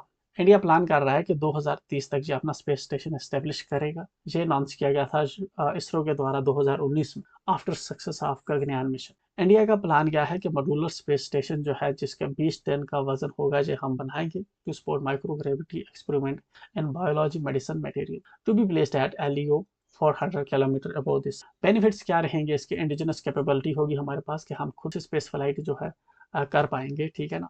Self reliant रहेंगे हम इस पे, हमें बार बार जो है western countries पे जो है डिपेंड नहीं होना पड़ेगा फॉर रिसर्च। साइंटिफिक एडवांसमेंट्स इससे जो है इनकरेज होगी। लॉन्ग ड्यूरेशन स्पेस रिसर्च जो है हम कर पाएंगे possibly. Space to boost Gaganyaan programme जो है होगा। Global collaboration, international space station के साथ हम कर पाएंगे। Strategic and prestige value, India जो है US रशिया चाइना के क्लब में जो है एंटर हो जाए। तो कंक्लूजन इसका क्या लिखेंगे हम, इंडिया का जो स्पेस स्टेशन है ये एक नेचुरल प्रोग्रेशन है post Gaganyaan, enhancing space diplomacy, innovation, and national prestige. Now we hear, how is government of India protecting traditional knowledge of medicine from patenting by pharmaceutical companies? So again JTKDL पे ये question repeat हुआ है उस theme पे। जो हमारे traditional medicine knowledge है आयुर्वेदा सिद्धा यूनानी, वो वल्नरेबल होता है बायोपायरेसी और रैंकफुल पेटेंटिंग के लिए। इंडिया ने बहुत से लीगल एंड इंस्टीट्यूशनल और डिजिटल मेजर्स लिए हैं इसकी प्रोटेक्शन के लिए। तो क्या क्या लिए हैं कि मेजर्स, जिस तरह से TKDL ये एक ज्वाइंट प्रोजेक्ट है CSR और मिनिस्ट्री ऑफ आयुष का। इसके अंदर 2.9 लाख मेडिसिन की फॉर्मुलेशन और 30 आपको देखने को मिलेगी। 5 लैंग्वेजेस में इसको ट्रांसलेट किया गया है, English, German, French, Japanese, Spanish. इसको यूज किया जाता है रॉन्ग पेटेंट को रिवोक करने के लिए, जैसा कि टर्मरिक और नीम के केसेस में हमने किया भी। लीगल मेजर्स जो है पेटेंट एक्ट 1970 का हमने लागू कर रखा है, ठीक है। ये एक्सक्लूड करता है ट्रेडिशनल नॉलेज को फ्रॉम बीइंग पेटेंटेड, के ट्रेडिशनल नॉलेज को आप पेटेंट नहीं करवा सकते। फिर हमारे पास बायोलॉजिकल एक्ट है, बायोलॉजिकल डाइवर्सिटी एक्ट है हमारा 2002 का, जिसके अंदर आपको अप्रूवल चाहिए from national biodiversity authority for use of bio resources. फिर हमारा जियोग्राफिकल इंडिकेशंस एक्ट है 1999 का, जो प्रोटेक्ट करता है लोकल हेल्थ रिलेटेड प्रोडक्ट्स को, जिस तरह से अरनमुली कनंदी है, ठीक है, च्यवनप्राश है। इंटरनेशनल जो एंगेजमेंट है एडवोकेसी एट WIPO, ठीक है, for inter traditional knowledge protection और use of international patent classification codes for Indian knowledge. Institution support जो है ministry of AYUSH, CSIR, NMBA monitor करते हैं exploitation, digital protection web blockchain pilot projects for IP। तो India ने create किया है robust defensive mechanism to protect its medicinal heritage and ensure equity conservation and innovation. Simple आपको TKDL legal में patent act, biodiversity act और geographical indication act 1990 का, international engagement और institutional support का आप मेंशन कर देंगे तो it's to write this. The next we have is how can biotechnology help to improve the living standards of farmers. Biotechnology कैसे improve करती है लिविंग फार्मर्स के लिविंग स्टैंडर्ड। तो सबसे पहले बायोटेक्नोलॉजी का यूज हम करते हैं, again it's repeated one. Biotechnology use करती है लिविंग ऑर्गेनिजम्स को to improve agriculture environment, animal health, directly impacting farmer income and resilience. Applications क्या होते हैं बायोटेक्नोलॉजी के फार्मर्स के लिए? क्रॉप इम्प्रूवमेंट, जिस तरह से बीटी कॉटन क्रॉप है, ड्रॉप रेजिस्टेंस होता है, आयरन रिच वीट होता है, इनपुट काट कम हो जाती है, प्रोडक्टिविटी बढ़ जाती है। बायो फर्टिलाइजर्स और bio pesticide, rhizobium, nitrogen fixation, animal husbandry, genetic selection, हम जो है बेहतर किस्म की जो है जानवर रख सकते हैं और प्रॉपर उनकी वैक्सीनेशन कर सकते हैं। डिजीज एंड पेस्ट रेजिस्टेंस, जो हमारी ट्रांसजेनिक क्रॉप से वाइल्ड मोजाइक वायरस वगैरह उनसे हम उनको बचा सकते हैं। Tissue culture, mass production of high quality bananas, sugar cane orchards used in DBT supported biotech Kisan hubs. Then value addition, bio processing of crops for ethanol for डेडिटी, so crop की improvement कर सकते हैं। Bio fertilizer, pesticides, animal husbandry के अंदर use, disease and pest resistance, tissue culture, value addition जो है fortification like food fortification वगैरह, प्रोसेसिंग वगैरह जो है हम बायोटेक्नोलॉजी की मदद से कर। गवर्नमेंट ने क्या इनिशिएटिव्स लिए हैं, जिस तरह से बायोटेक किसान है, बिग है, नेशनल बायो फार्मा मिशन है, mission for integrated development of horticulture. Biotechnology enable करता है climate smart income enhancing solutions for farmers aligning with double farmers income and SDG to zero hunger. Moving ahead, we show why is there so much activity in the field of biotechnology in our country? How has this activity benefited the field of biopharma? The question says कि क्यों जो है biotechnology के field में हमारी country में इतना ज्यादा काम हो रहा है। India is emerging as biotechnology biotech hub, ranked third in Asia Pacific, 12th globally due to strong R&D talent and policy. Reasons क्या है बायोटेक्नोलॉजी की ग्रोथ के? Government support, market potential 150 billion का मार्केट बन जाएगा 2000, skilled manpower, public health need, global collaboration हो है जैसे गेट्स फाउंडेशन, CPI। बेनिफिट्स क्या होंगे to pharma sector? Affordable vaccine हम बना पाएंगे, बायोसिमिलर्स ऑफ बायोलॉजिक्स हम बनाएंगे, diagnostics and personalised medicine, global exports 150 countries से, एंटरप्रेन्योरशिप विराग पीक। इंडिया प्रोएक्टिव बायोटेक जो इकोसिस्टम है made it biopharma leader, boosting public health, sports and exports and innovation driven growth. Now next we have discussed the advantage and security application of cloud hosting of servers vis-a-vis in-house machine based hosting for government business. Cloud hosting क्या होता है? Remote servers जब host करते हैं, host किए जाते हैं internet पर for data storage and compute. In house hosting क्या होता है कि फिजिकल सर्वर्स मेंटेन किए जाते हैं इंटरनली बाई ऑर्गेनाइजेशन। एडवांटेजेस क्या होते हैं क्लाउड होस्ट? स्केलेबिलिटी, हम लार्ज स्केल तक और इंक्रीज कर सकते हैं। E governance portals, cost effectiveness, ठीक है ना, कम कास्ट हमें लगता है क्लाउड होस्टिंग में। क्विक डिप्लॉयमेंट हो सकती है, ठीक है। रिमोट एक्सेस पॉसिबल होता है, कहीं से भी कोई काम कर सकता है। डिजास्टर रिकवरी, अगर डिजास्टर रिकवरी होती है तो जिस तरह से NIC का क्लाउड मेघराज है तो वहां पे सेफ रहता है चीजें। Green computing, shared infrastructure reduces energy use. Security implication इसकी क्या होती है? Data security risk, foreign hosted servers में risk, breach of national laws, cybersecurity threats, vulnerable to data breaches, malware, denial of service, insider threats, unauthorized access by cloud vendor employees, shared resource, loss of control, data handling, warehouse, hybrid model। जरूरी है कि cloud और in house दोनों हो। Sovereign cloud infrastructure like NICs, Meghraj ensures scalability and security for governmental digital information. In globalized world, intellectual property rights assume significance and are source of litigation, broadly distinguished between the terms copyrights, patents, trade secrets। Intellectual property rights क्या होते हैं? ये legal rights होते हैं जो protect करते हैं creations of mind को। ये जरूरी है IPRs किसके लिए? इनोवेशन, इकोनॉमिक ग्रोथ और ग्लोबल कम्पिटिटिवनेस के लिए। कॉपीराइट में, पेटेंट में और ट्रेड सीक्रेट में क्या डिफरेंस है वो हम देख लेते हैं। कॉपीराइट के अंदर आप देखें जो प्रोटेक्शन होती है वो होती है लिटरेसी की, आर्टिस्टिक और म्यूजिकल वर्क्स की। पेटेंट के अंदर इन्वेंशंस की, प्रोसेस प्रोडक्ट्स की। ट्रेड सीक्रेट के अंदर कॉन्फिडेंशियल बिजनेस इंफॉर्मेशन। कौन सा ला किसके लिए काम करता है? कॉपीराइट एक्ट 1957 का है, पेटेंट 1970 का है और ट्रेड सीक्रेट के लिए कोई फार्मर स्टैट्यूट अभी तक लागू नहीं किया है। क्या है ये? कंट्रैक्ट या फिर ट्रेड लॉस के द्वारा कवर्न होता है। ड्यूरेशन आप देखें तो कॉपीराइट की आते हैं तो ऑथर की लाइफ और उसके बाद 60 साल तक आप उसको नहीं यूज कर सकते। पेटेंट जो होता है ये 20 ईयर्स जब तक होता है।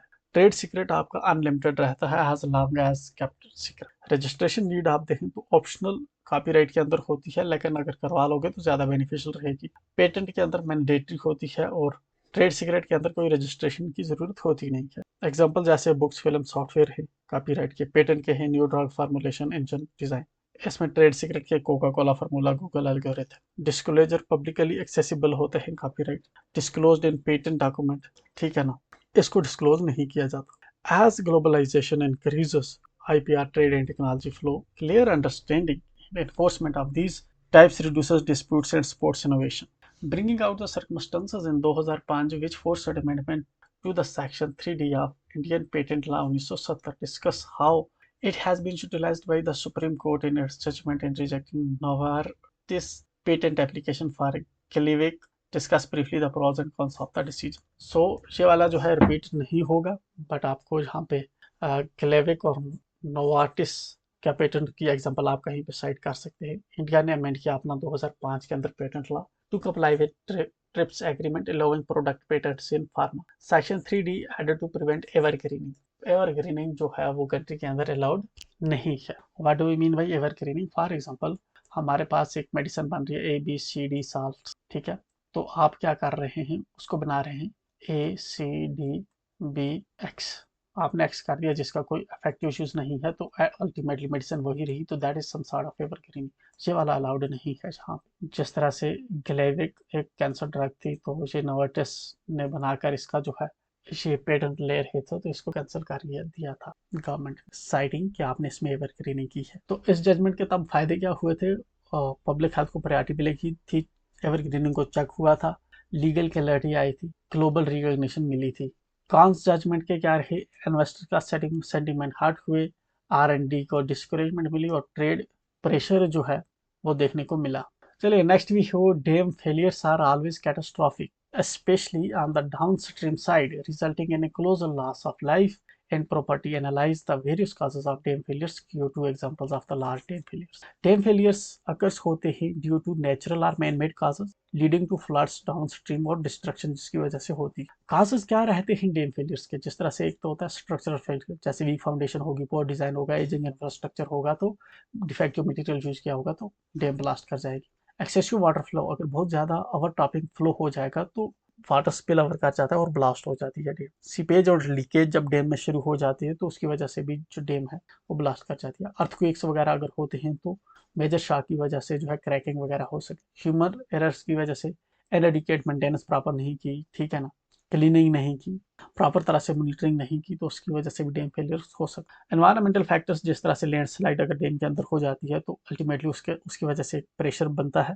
तो डैम्स जो हैं वो ब्लास्ट कर सकते। एग्जांपल्स क्या है लार्ज डैम की? जिस तरह से हमारी चाइना की एग्जांपल आप दे दीजिए, बनकेओ डैम चाइना, BNKIAO।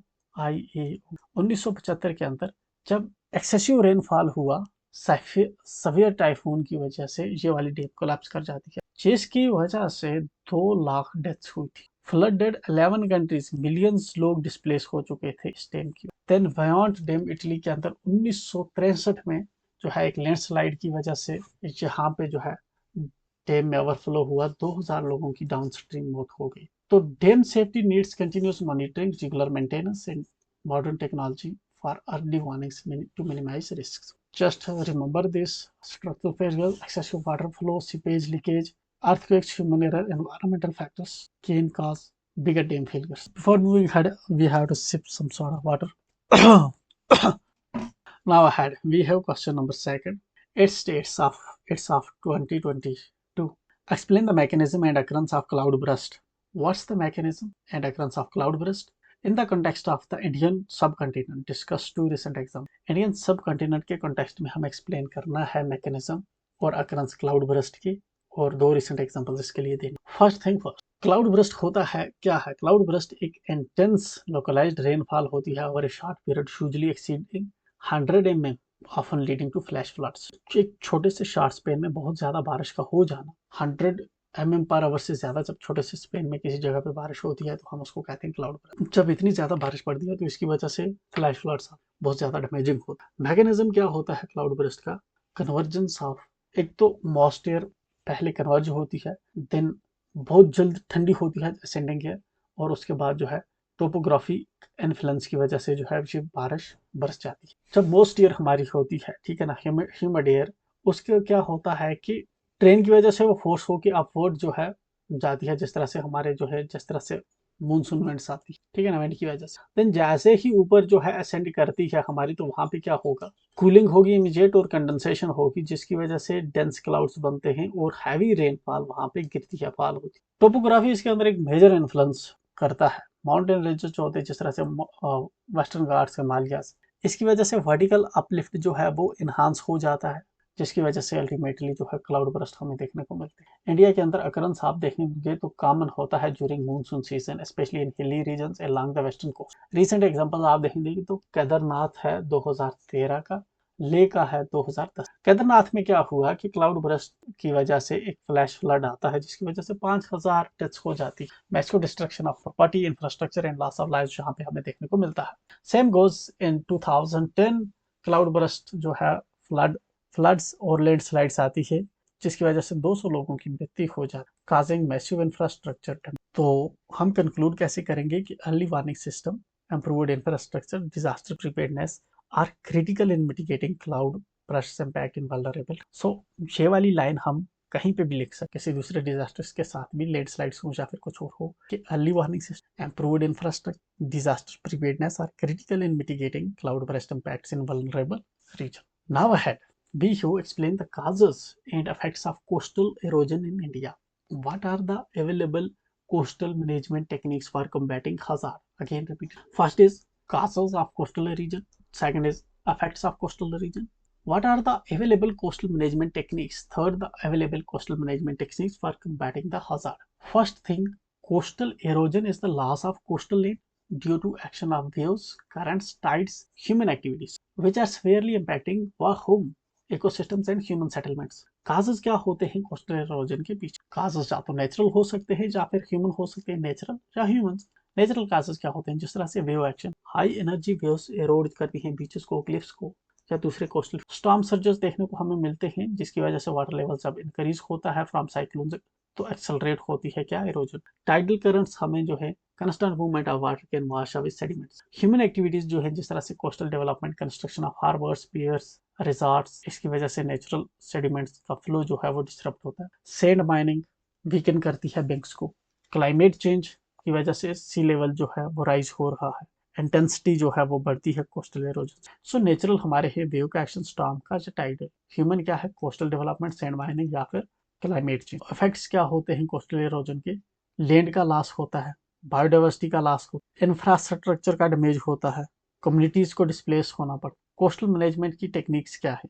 एक तो है हार्ड इंजीनियरिंग, सॉफ्ट इंजीनियरिंग या फिर integrated coastal zone management. Hard engineering क्या है? सी वाल्स लगा दो, बैरियर्स, ताकि व्यू ना आ पाए। Groyne structures to trap sand and reduce longshore drift, breakwaters लगा दो। सॉफ्ट इंजीनियरिंग क्या है? कि बीच की नरिशमेंट करो, replenishing sand to rebuild beaches. Mangrove restoration, protecting and planting mangroves to reduce wave impact and stabilizing sediments।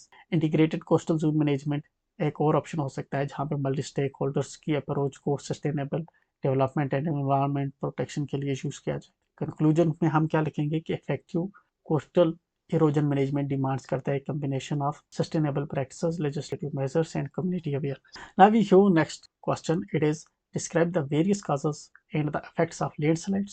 mention components of important component mention components of national landslide risk management। First is causes of landslides, effects of landslides, components of national landslide risk management strategy। Three parts need to be addressed। First, you have to define is landslides are the movement of rock, earth, debris down a slope due to gravity influenced by natural and human induced factors। The first thing that we defined here, okay, what are landslides? Landslides basically होते हैं simple, rock का, अर्थ का, debris का down the slope gravity की वजह से movement, ठीक है, जो इंड्यूस हो सकता है इधर थ्रू नेचुरल और ह्यूमन फैक्टर। काजेस क्या होते हैं लैंडस्लाइड्स के? जैसे जियोलॉजिकल फैक्टर्स हो सकते हैं, हाइड्रो फैक्टर्स हो सकते हैं, ह्यूमन या क्लाइमेट जियोलॉजिकल क्या फैक्ट, जैसे कि रॉक जो है सॉइल ही वीक हो, शेल हो, सैंडस्टोन हो, क्ले हो, तो ये ज्यादा जो है कोलैप्स करता है।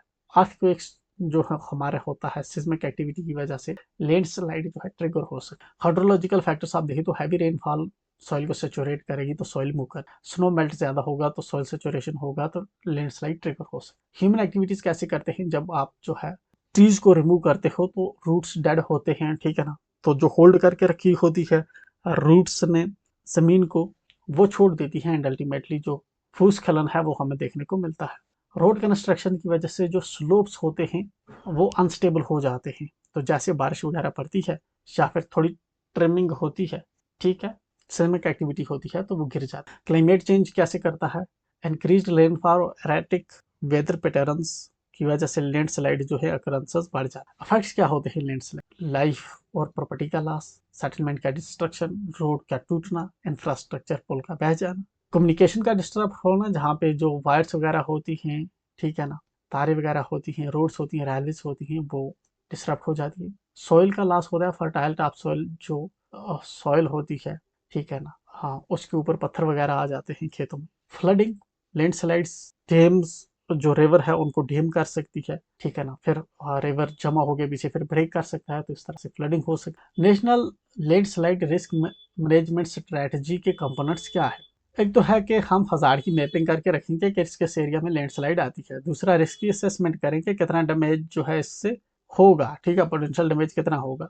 अर्ली वार्निंग सिस्टम हम एस्टेब्लिश करके रखें, रिमोट सेंसिंग का यूज़ करें, जीपीएस का यूज़ करें, ताकि रियल टाइम हम मॉनिटर कर पाएँ चीज़ों को। डिजास्टर मिटिगेशन और प्रीपेयर्डनेस के लिए जो है हमें तैयार रहना होगा, कम्युनिटी को अवेयर करना होगा, कैपेसिटी बिल्डिंग करनी होगी, रेजिलियंट हमारे इंफ्रा डिजाइन होने चाहिए। कंक्लूजन कैसे करेंगे हम, landslide management requires multidisciplinary approaches from scientific research to public awareness and public and policy integration for effective risk reduction. The another question, we have discussed the vulnerability of India to earthquake related hazards.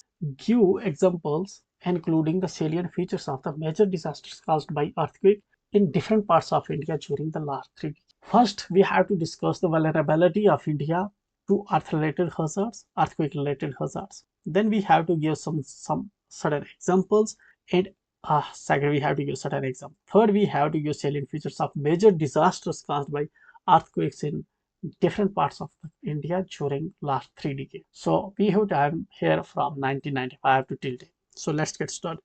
India lies in one of the most earthquake-prone regions of the world, with significant vulnerability due to geographical location along the Himalayan seismic belt, Indo-Burmese plate, and seismic fault lines. So why we are prone to earthquakes? Because we are lying at the junction, at the subduction zones, where European plate is there and Indian plate is colliding and subducting our Eurasian plate, thereby uplifting the Himalayan regions and causing seismic activities in the region. So not only this. So this is one thing, that these are due to the Himalayan seismic belt. Now we have Indo-Burmese plate and other we have here plate of the here we have Indo plate and here we have Burma plate, and what they are doing, actually they are slide passing each other along Arakan coast, ठीक है, Arakan coast. Then we have seismic fault lines along there and everywhere. So these are causing earthquakes. Vulnerability to earthquakes hazards क्यों होती है, tectonic plates क्या कर रही हैं, Eurasian plate जो है, Indian plate and Eurasian plate are colliding Himalayan region, expanding seismic activity. Population density, more population density, more stress on land resources, infrastructures, and more losses. Weak infrastructure, poor construction practices, older buildings collapse in earthquake. Urbanization, growth in high risk zones, Jammu and Kashmir, risk increase. Major examples you see here, 1993 के अंदर Latur earthquake Maharashtra के अंदर देखने को मिलता है of 6.4 magnitude and 10,000 people killed, over 50,000 injured, caused due to reactivation of the fault in the area, major property damage. So 10,000 people killed in Latur earthquake 1993. 2001 Gujarat earthquake Kutch 7.7 magnitude, 20,000 death. 2011 Sikkim earthquake 6.9 magnitude, infra life damage. 2015 Nepal 7.8 strong damage in 2005 J and K, Tangdhar Uri. Conclusion, India needs comprehensive approach for earthquake resistant construction, early warning systems, disaster preparedness for vulnerable. For this, another thing you have to do is just draw the map of India and demarcate here the zones of earthquakes. For example, here we have region 5, and rest here we have this. These are what? These are regions, region 4 region, okay? And then we have here region second you will be seeing here, okay? Region second, right? Region second, and beyond it nearby we have region third. Here we have region third. So second, third, fourth, fifth region. Increasingly, it says that the areas are of shall be affecting more by the earth. Okay, so discuss the recent measures initiated in disaster management by the government of India, departing from the early reactive approach. Recent measures we have to tell initiated in disaster management by the government of India, departing from earlier reactive approach. So earlier we have reactive approach. What we were doing then, in when some bad thing does happen, after that what we were be doing there, उसके बाद हम जाके उसको जो है चीज़ों को ठीक करते थे, इवैक्यूएशन करते थे, एंड देन वहाँ पे जो है रिलीफ वगैरह प्रोवाइड करते थे. बट नाउ हमारा जो फोकस है हम इससे शिफ्ट कर रहे हैं, एंड वी आर फोकसिंग कि हम नहीं, ऐसा ना हो कि हम पहले जाएं और हमें पहले ही कम्युनिटी को रेडी करना चाहिए, ताकि ऐसा हमें इंफ्रास्ट्रक्चर बनाना चाहिए ताकि जो हजार्ड कोई आता है तो उसकी वजह से डैमेज वगैरह ना हो या फिर कम हो. So on this context we will be writing this answer. Okay, what it says that historically India's disaster management was more reactive, focusing on post disaster relief. However, there has been a paradigm shift. Proactive strategies mitigate risks and reduce impacts. Recent क्या major लिए गए हैं? Recent measures initiated. पहला क्या है? National disaster management plan 2016 का. इसमें क्या है कि ये डिजास्टर रिस्क रिडक्शन की बात करता है, प्रिपेयर्डनेस की बात करता है और कैपेसिटी बिल्डिंग की बात करता है. Integration of climate change adaptation and to disaster management की बात करता है, नेशनल डिजास्टर मैनेजमेंट प्लान. ठीक है. दूसरा हमारा पास है एनडीआरएफ. एनडीआरएफ एक डेडिकेटेड फोर्स हमने बनाई है जो रेस्क्यू ऑपरेशंस अंजाम देती है ड्यूरिंग डिजास्टर्स. तो अपने रिसोर्सेज को ये प्री पोजिशन रखते हैं in high risk zones. Third है हमारा डिजास्टर मैनेजमेंट एक्ट 2005 का. तो इसके अंदर हमने एनडीएमए बनाई है जिसको हेड करता है पीएम, और एसडीएमए बनाई है जिस लोकल प्रिपेयर्डनेस के लिए. अर्ली वार्निंग सिस्टम टेक्नोलॉजी और डेटा का यूज करके हम जो है अर्ली वार्निंग सिस्टम और स्पेस बेस्ड टेक्नोलॉजी का यूज कर रहे हैं for monitoring and forecasting. Training and awareness programmes जो है community based disaster management programmes to build resilience. Disaster risk reduction education school में इनकॉर्पोरेट की जा रही है. Climate change and disaster linkage. Acknowledging the links between climate change and natural hazards, India has started incorporating disaster risk management and climate change policies. Building back better. Post disaster recovery focuses resilience rather than just reconstruction. The shift to proactive and comprehensive approach focusing on preparedness, mitigation and response will significantly reduce future disaster risks. Now, vulnerability is an essential element for defining disaster impacts and its threat to people. How and in what ways can vulnerability to disasters be characterized? Discuss different types of vulnerability with reference to disaster. It says कि vulnerability जो है वो एक essential element है जिससे हम जो है डिजास्टर के इम्पैक्ट को और इसके थ्रेट जो पीपल पे है उसको डिफाइन कर पाते हैं. How and it in what ways can vulnerability to disaster be characterise. तो ये पार्ट फर्स्ट है हमारा कि कैसे और कितने तरीकों से हम वल्नरेबिलिटी को कैरेक्टराइज करते हैं. दूसरा ये है discuss different types of vulnerability with reference to disasters. फिर हम कहता है कि डिफरेंट टाइप्स की जो vulnerability with reference to disasters जो आप उसको डिस्कस करें. सो सबसे पहले हमें वल्नरेबिलिटी डिफाइन करना होगा कि क्या होता है. Vulnerability refers to susceptibility of communities or areas to disasters and their ability to recover. It is a dynamic condition that arises due to both exposure and adaptive capacity. ये susceptibility होती है community की to disasters and their ability to recover. It is dynamic condition that arises due to both exposure and adaptive characterization of vulnerability के आते हैं तो कौन से हैं. Physical vulnerability जैसे weak infrastructure, poor urban planning. Social vulnerability, poverty, gender, age, disability. Economic vulnerability, unemployment, low income, lack of infra. lack of insurance, single sector economies, environmental vulnerability, deforestation, soil, environmental degradation। मतलब कि ये खतरे रहते हैं, physical खतरे हैं, social, economic, environmental. Types जो vulnerability की हैं वो हमें कौन से, फ्लड की वल्नरेबिलिटी, अर्थक्वेक की वल्नरेबिलिटी, साइक्लोन की vulnerability. So comprehensive understanding of vulnerability enables targeted interventions to reduce disaster risk and enhance resilience, especially for the most at risk groups. The next we have is disaster preparedness is the first step in any disaster management process। जो हमारी disaster preparedness होती है वो पहला step है किसी भी disaster management process के। explain how hard zonation mapping will help disaster mitigation in case of landslides। बात कर रहा है सिर्फ कि हार्ड जोनेशन मैपिंग जो है कैसे वो डिजास्टर मिटिगेशन में हेल्प करती है इन केस ऑफ लैंडस्लाइड्स। जो हार्ड जोनेशन मैपिंग है इसके अंदर होता क्या है, इसके अंदर एरियाज को मैप किया जाता है उनके वल्नरेबिलिटी, ससेप्टेबिलिटी के बेसिस पे to specific hazards. In the case of landslides, mapping helps to identify high risk zones। Landslide के कंटेक्स्ट में मैपिंग हमें आइडेंटिफाई करवाती है कि हाई रिस्क जोन कौन से हैं for the effective mitigation strategy, जिसके लिए जो है इफेक्टिव हम मिटिगेशन स्ट्रेटजीज अडॉप्ट कर सकें। हजार्ड जोनेशन फॉर लैंडस्लाइड्स अगर हम बात करें तो इसमें क्या होता है कि एक तो हम आइडेंटिफाई करते हैं हाई रिस्क एरियाज, जिस तरह से कि हिमालयन बेल्ट है, वेस्टर्न घाट्स है, based on geological factors, rock composition, slope और क्लाइमेटिक फैक्टर्स, जिस तरह से रेनफॉल के बेस पे हम आइडेंटिफाई करते हैं। दूसरा लेयरिंग ऑफ डेटा। इसके अंदर हम क्या करते हैं, जीएसआई टेक्नोलॉजी का यूज करते हैं।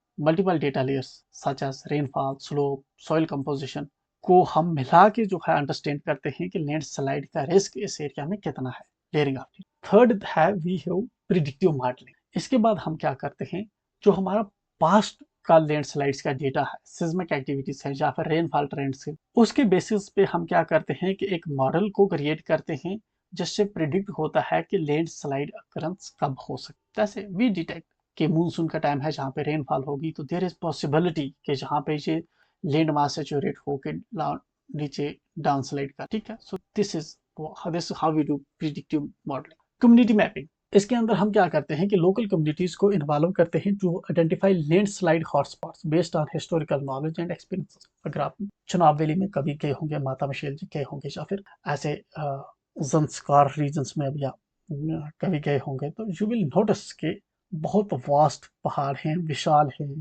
ठीक है ना, रफ ट्रेन है। लोकल कम्युनिटीज बेटर नहीं हो कि किस एरियाज में कब जो है जहाँ पे लैंड स्लाइड्स होती है, दैट्स वाई हम उन्हीं को इंक्लूड कर लेते हैं कि you define, you tell us where this landslide is happening and what are you people doing with it and how you are dealing with it and what we should be doing with it। so उनसे हमें कुछ basic inputs मिल सकते। Otherwise आप जाएंगे and you will not be able to guess कि किस particular दो train से तो आप देख के पता लगाएंगे, बट एग्जैक्ट जो लैंडस्लाइड के हॉटस्पॉट्स हैं local community will tell us better. That's why we are ensuring community mapping too। now we have benefits for disaster mitigation। क्या बेनिफिट्स होते हैं फॉर डिजास्टर को मिटिगेट कर। एक तो जूनिंग रेगुलेशन होता है, ठीक है, इनेबल करता है लैंड यूज प्लानिंग को to avoid construction in high risk areas, restricting mining, deforestation and other area activities। Early warning system हम एस्टेब्लिश करते हैं, resource allocation, infra improvement, community awareness, education and capacity building. Conclude कैसे करेंगे, hazard zonation mapping is a crucial tool in landslide mitigation, helping authorities plan, prepare and prevent disaster impacts more effective। so this again important line that if you remember you can quote it anyway। describe the various measures taken in India for disaster risk reduction before and after the Sendai framework of 2015। how is this framework different from the Hugo framework for action 2005। DRR जो है जो focus करता है reducing risk posed by natural disasters and ensuring resilience through planning, preparedness and response. India has taken several steps towards disaster risk reduction before and after the Sendai framework 2015। Measures जो India ने take up किए हैं for disaster risk reduction वो क्या है।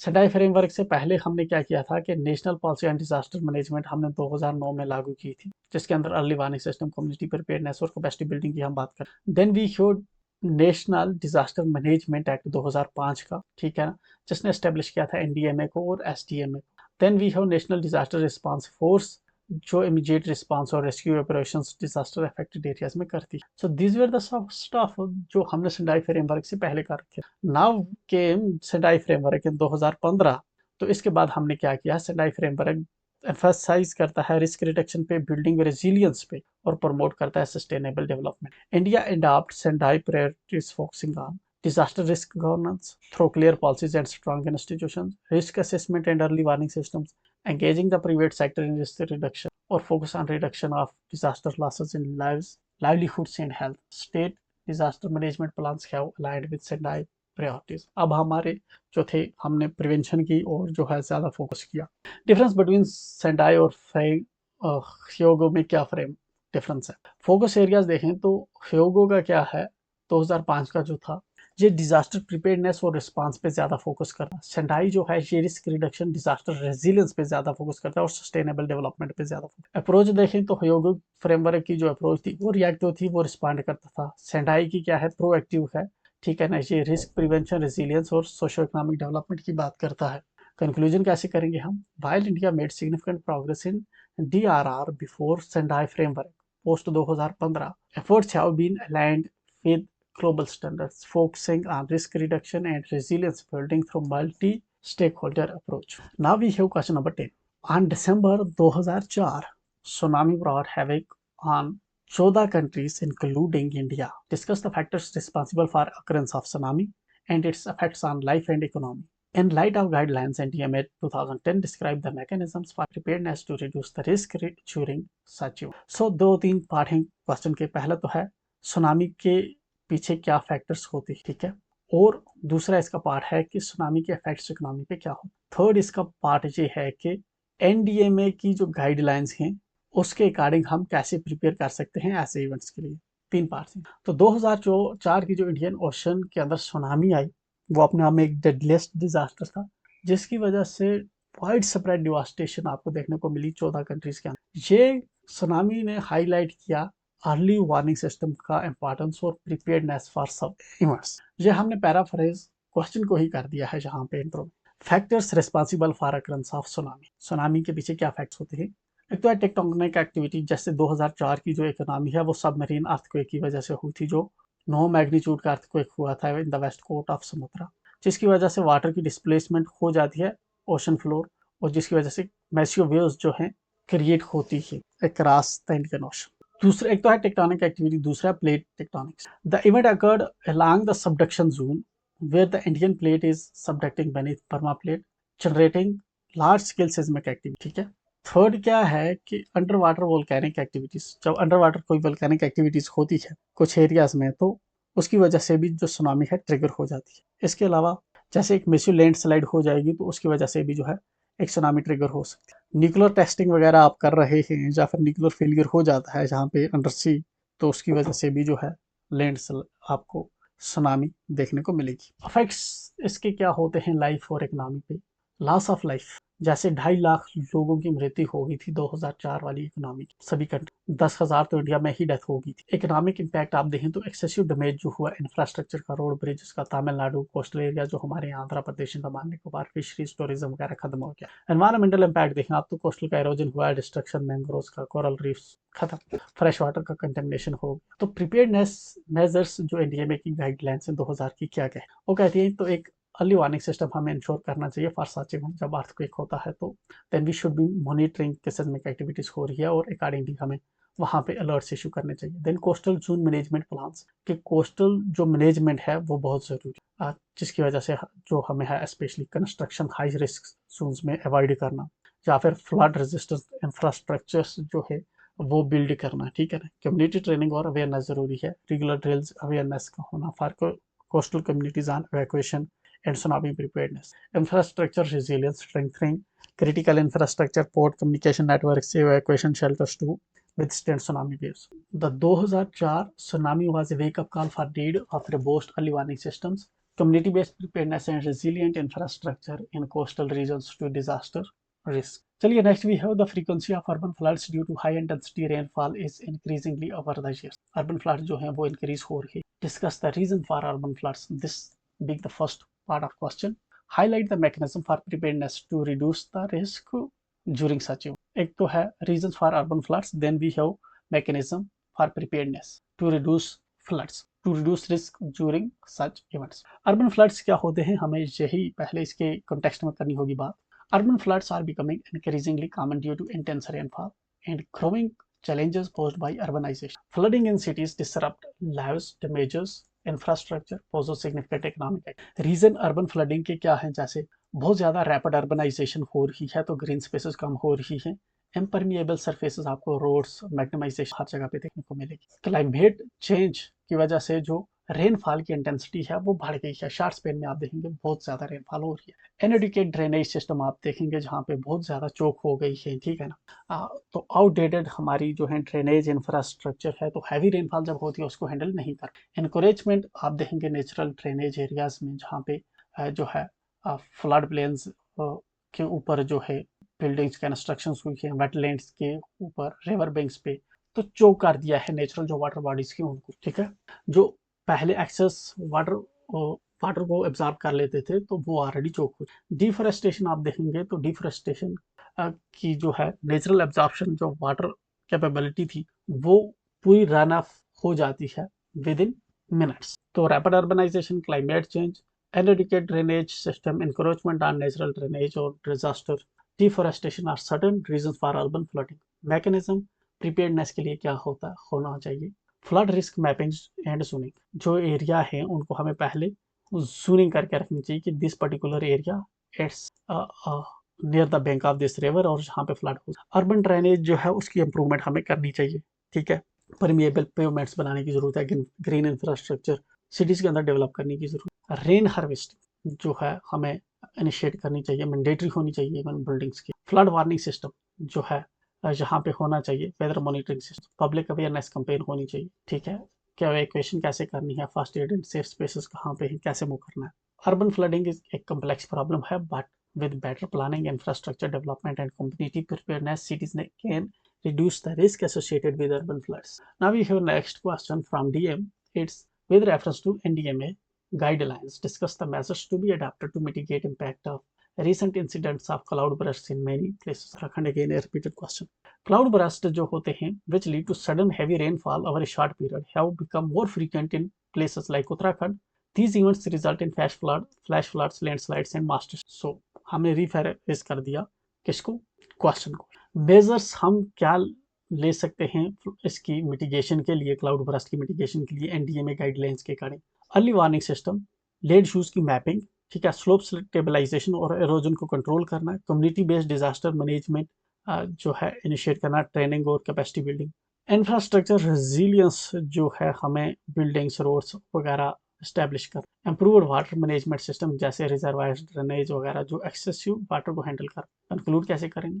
Cloudburst requires a multi-pronged approach to risk reduction, focusing on early with a warning system, community engagement, and sustainable development practice. Now we show the next question. It is the frequency of earthquakes appear to have increased in Indian subcontinent. ऐसा लग रहा है कि earthquakes की frequency Indian subcontinent में बढ़ती जा रही है। However, India's preparedness for mitigating their impacts has significant gaps. However, जबकि इंडिया जो है उतना प्रिपेयर्ड नहीं है इसके impacts के लिए। Discuss various बहुत से aspects हम यहाँ पे डिस्कस करने होंगे। सबसे पहले अर्थक्वेक को ही बताइए कि क्यों बढ़ रहा है इंडियन रीजन में। Earthquake activity has been significant concern for Indian subcontinent, especially in areas like Himalayan belt, northeast India and western part of India. However, the preparedness to mitigate their impacts remains inadequate in several regions. पहले हमने बता दिया कि यहाँ पे earthquake तो हो रहे हैं एंड काफी वल्नरेबल एरियाज है, बट हमारे पास जो प्रिपेयर्डनेस और मिटिगेशन जो हमारी है वो काफी कम है। प्रिपेयर्डनेस के अंदर क्या क्या गैप्स हैं, जैसे कि लैक ऑफ एडुकेटेड इंफ्रास्ट्रक्चर, बहुत से स्ट्रक्चर जैसे रूरल या फिर अर्बन अनप्लान्ड अर्बनाइजेशन जो है वो सिस्मिक फोर्सेस को स्टेंड नहीं कर सकते, तो ड्यूरिंग अर्थक्वेक वो डैमेज हो सकते। इनएडुकेट अर्ली वार्निंग सिस्टम, हमारा जो हम एफर्ट्स कर रहे हैं कि सिस्मिक मॉनिटरिंग हम कर पाए, बट दिस इज समथिंग जो आज तक जो है रियल टाइम जो अर्ली वार्निंग सिस्टम है अर्थक्वेक के कंटेक्स्ट में वो है नहीं पॉसिबल, ग्लोबली कहीं पे भी पॉसिबल नहीं है। मतलब 4-5 मिनट आपको पहले पता चलेगा तो आप कितना ही अलर्ट कर पाओगे और कितना ही लोगों को बचा पाओगे। इवन 4-5 मिनट भी पहले पता नहीं चलता, जब वेव डिटेक्ट होती है सेस्मोग्राफ पे तो तभी आपको पता चलता है कि अर्थक्वेक हुआ, ठीक है। इसके लिए हमें डीप टेक्नोलॉजी चाहिए जो हम स्कैन कर पाए प्लेट्स की मूवमेंट, ताकि रियल टाइम हम एनालिसिस कर पाए कि कब जो है फ्रैक्चर पड़ने की या फिर ट्रांसफॉर्मेशन होने की, फॉल्ट से जो है अर्थक्वेक ट्रिगर होने की संभावना है। Seismic hazard zonation, Although BIS has developed seismic maps, the implementation of earthquake-resistant buildings is not uniform, especially in high-risk. Limited public awareness. Public भी इतनी ज़्यादा जो है अवेयर नहीं है कि हम ऐसे एरिया में रहते हैं और हमें बिल्डिंग्स कैसी बनानी चाहिए। क्या मेजर्स लेने चाहिए इंप्रूवमेंट के लिए? इंफ्रास्ट्रक्चर को स्ट्रेंथन करने की ज़रूरत है, मॉनिटरिंग नेटवर्क को एनहांस करना है, पब्लिक अवेयरनेस कैंपेन्स को बढ़ाना है, डिजास्टर मैनेजमेंट प्लान्स जो हैं अडॉप्ट करने की ज़रूरत है with clear guideline. While India has made strides in understanding seismic hazard, there is still need for systematic efforts to bridge the gap preparedness and mitigation measures. Drought has been recognized as disaster in view of its special expense, temporal duration, slow onset, lasting effects on vulnerable sections, with focus on September 2010 guidelines from NDMA. Discuss the mechanism for preparedness to deal with likely El Nino and La Nina fallouts in India. This being the kind of question जो ऐसा भी repeat हो सकता है because this year gonna face extreme heat. Drought जो है especially El Nino और ला Neena phenomena की वजह से एक्सेसरबेट हो जाते हैं, इंक्रीज हो जाते हैं। ये पोज करते हैं एक significant threat to India's agricultural productivities, water supply और लाइवलीहुड्स, जो अपने आप में चाहता है कि एक रोबस्ट मैकेनिज्म हो हमारे पास for preparedness and mitigation. NDMA की गाइडलाइंस क्या है for preparedness? Monitoring and of climatic patterns, ठीक है, रियल टाइम मॉनिटरिंग जो है आईओडी की, El Nino La Nina patterns को, ठीक है। वाटर रिसोर्स मैनेजमेंट, पानी को कंजर्व करना through rain water harvesting, wells, disasters, reservoirs. Crop का मैनेजमेंट करना, ड्रॉट रेजिस्टेंट क्रॉप को जो है उगाना जरूरी है, improved irrigation practices, diversification of crops, community participation, community driven initiatives, response relief mechanism, ठीक है। Conclusion: preparedness for drought should only comprehensive risk assessment, timely early warning, sustainable water management practices to mitigate the impacts of both El Nino and La Nina. Now the next we have how important are vulnerability and risk assessment for pre-disaster management. As an administrator, what are key areas that you would focus on in a disaster management system? So vulnerability and risk management जो है crucial components होते हैं pre disaster management की, helping identify susceptible areas and critical sectors that require protection. These assessments guide the formulation of mitigation strategies, disaster response plans. Now, importance of vulnerability and risk assessment क्यों है? क्योंकि हम इससे vulnerable population को समझ पाते हैं, रिसोर्स को एलोकेट कर पाते हैं प्रॉपर्ली, प्लानिंग एंड मिटिगेशन कर पाते हैं। Key areas to focus on in a disaster management system: risk assessment, early warning system, capacity building and training, infrastructure resilience, coordination and communication. These were the questions from disaster section. जो next section में जो next हम discuss करेंगे वो हम करेंगे security. सो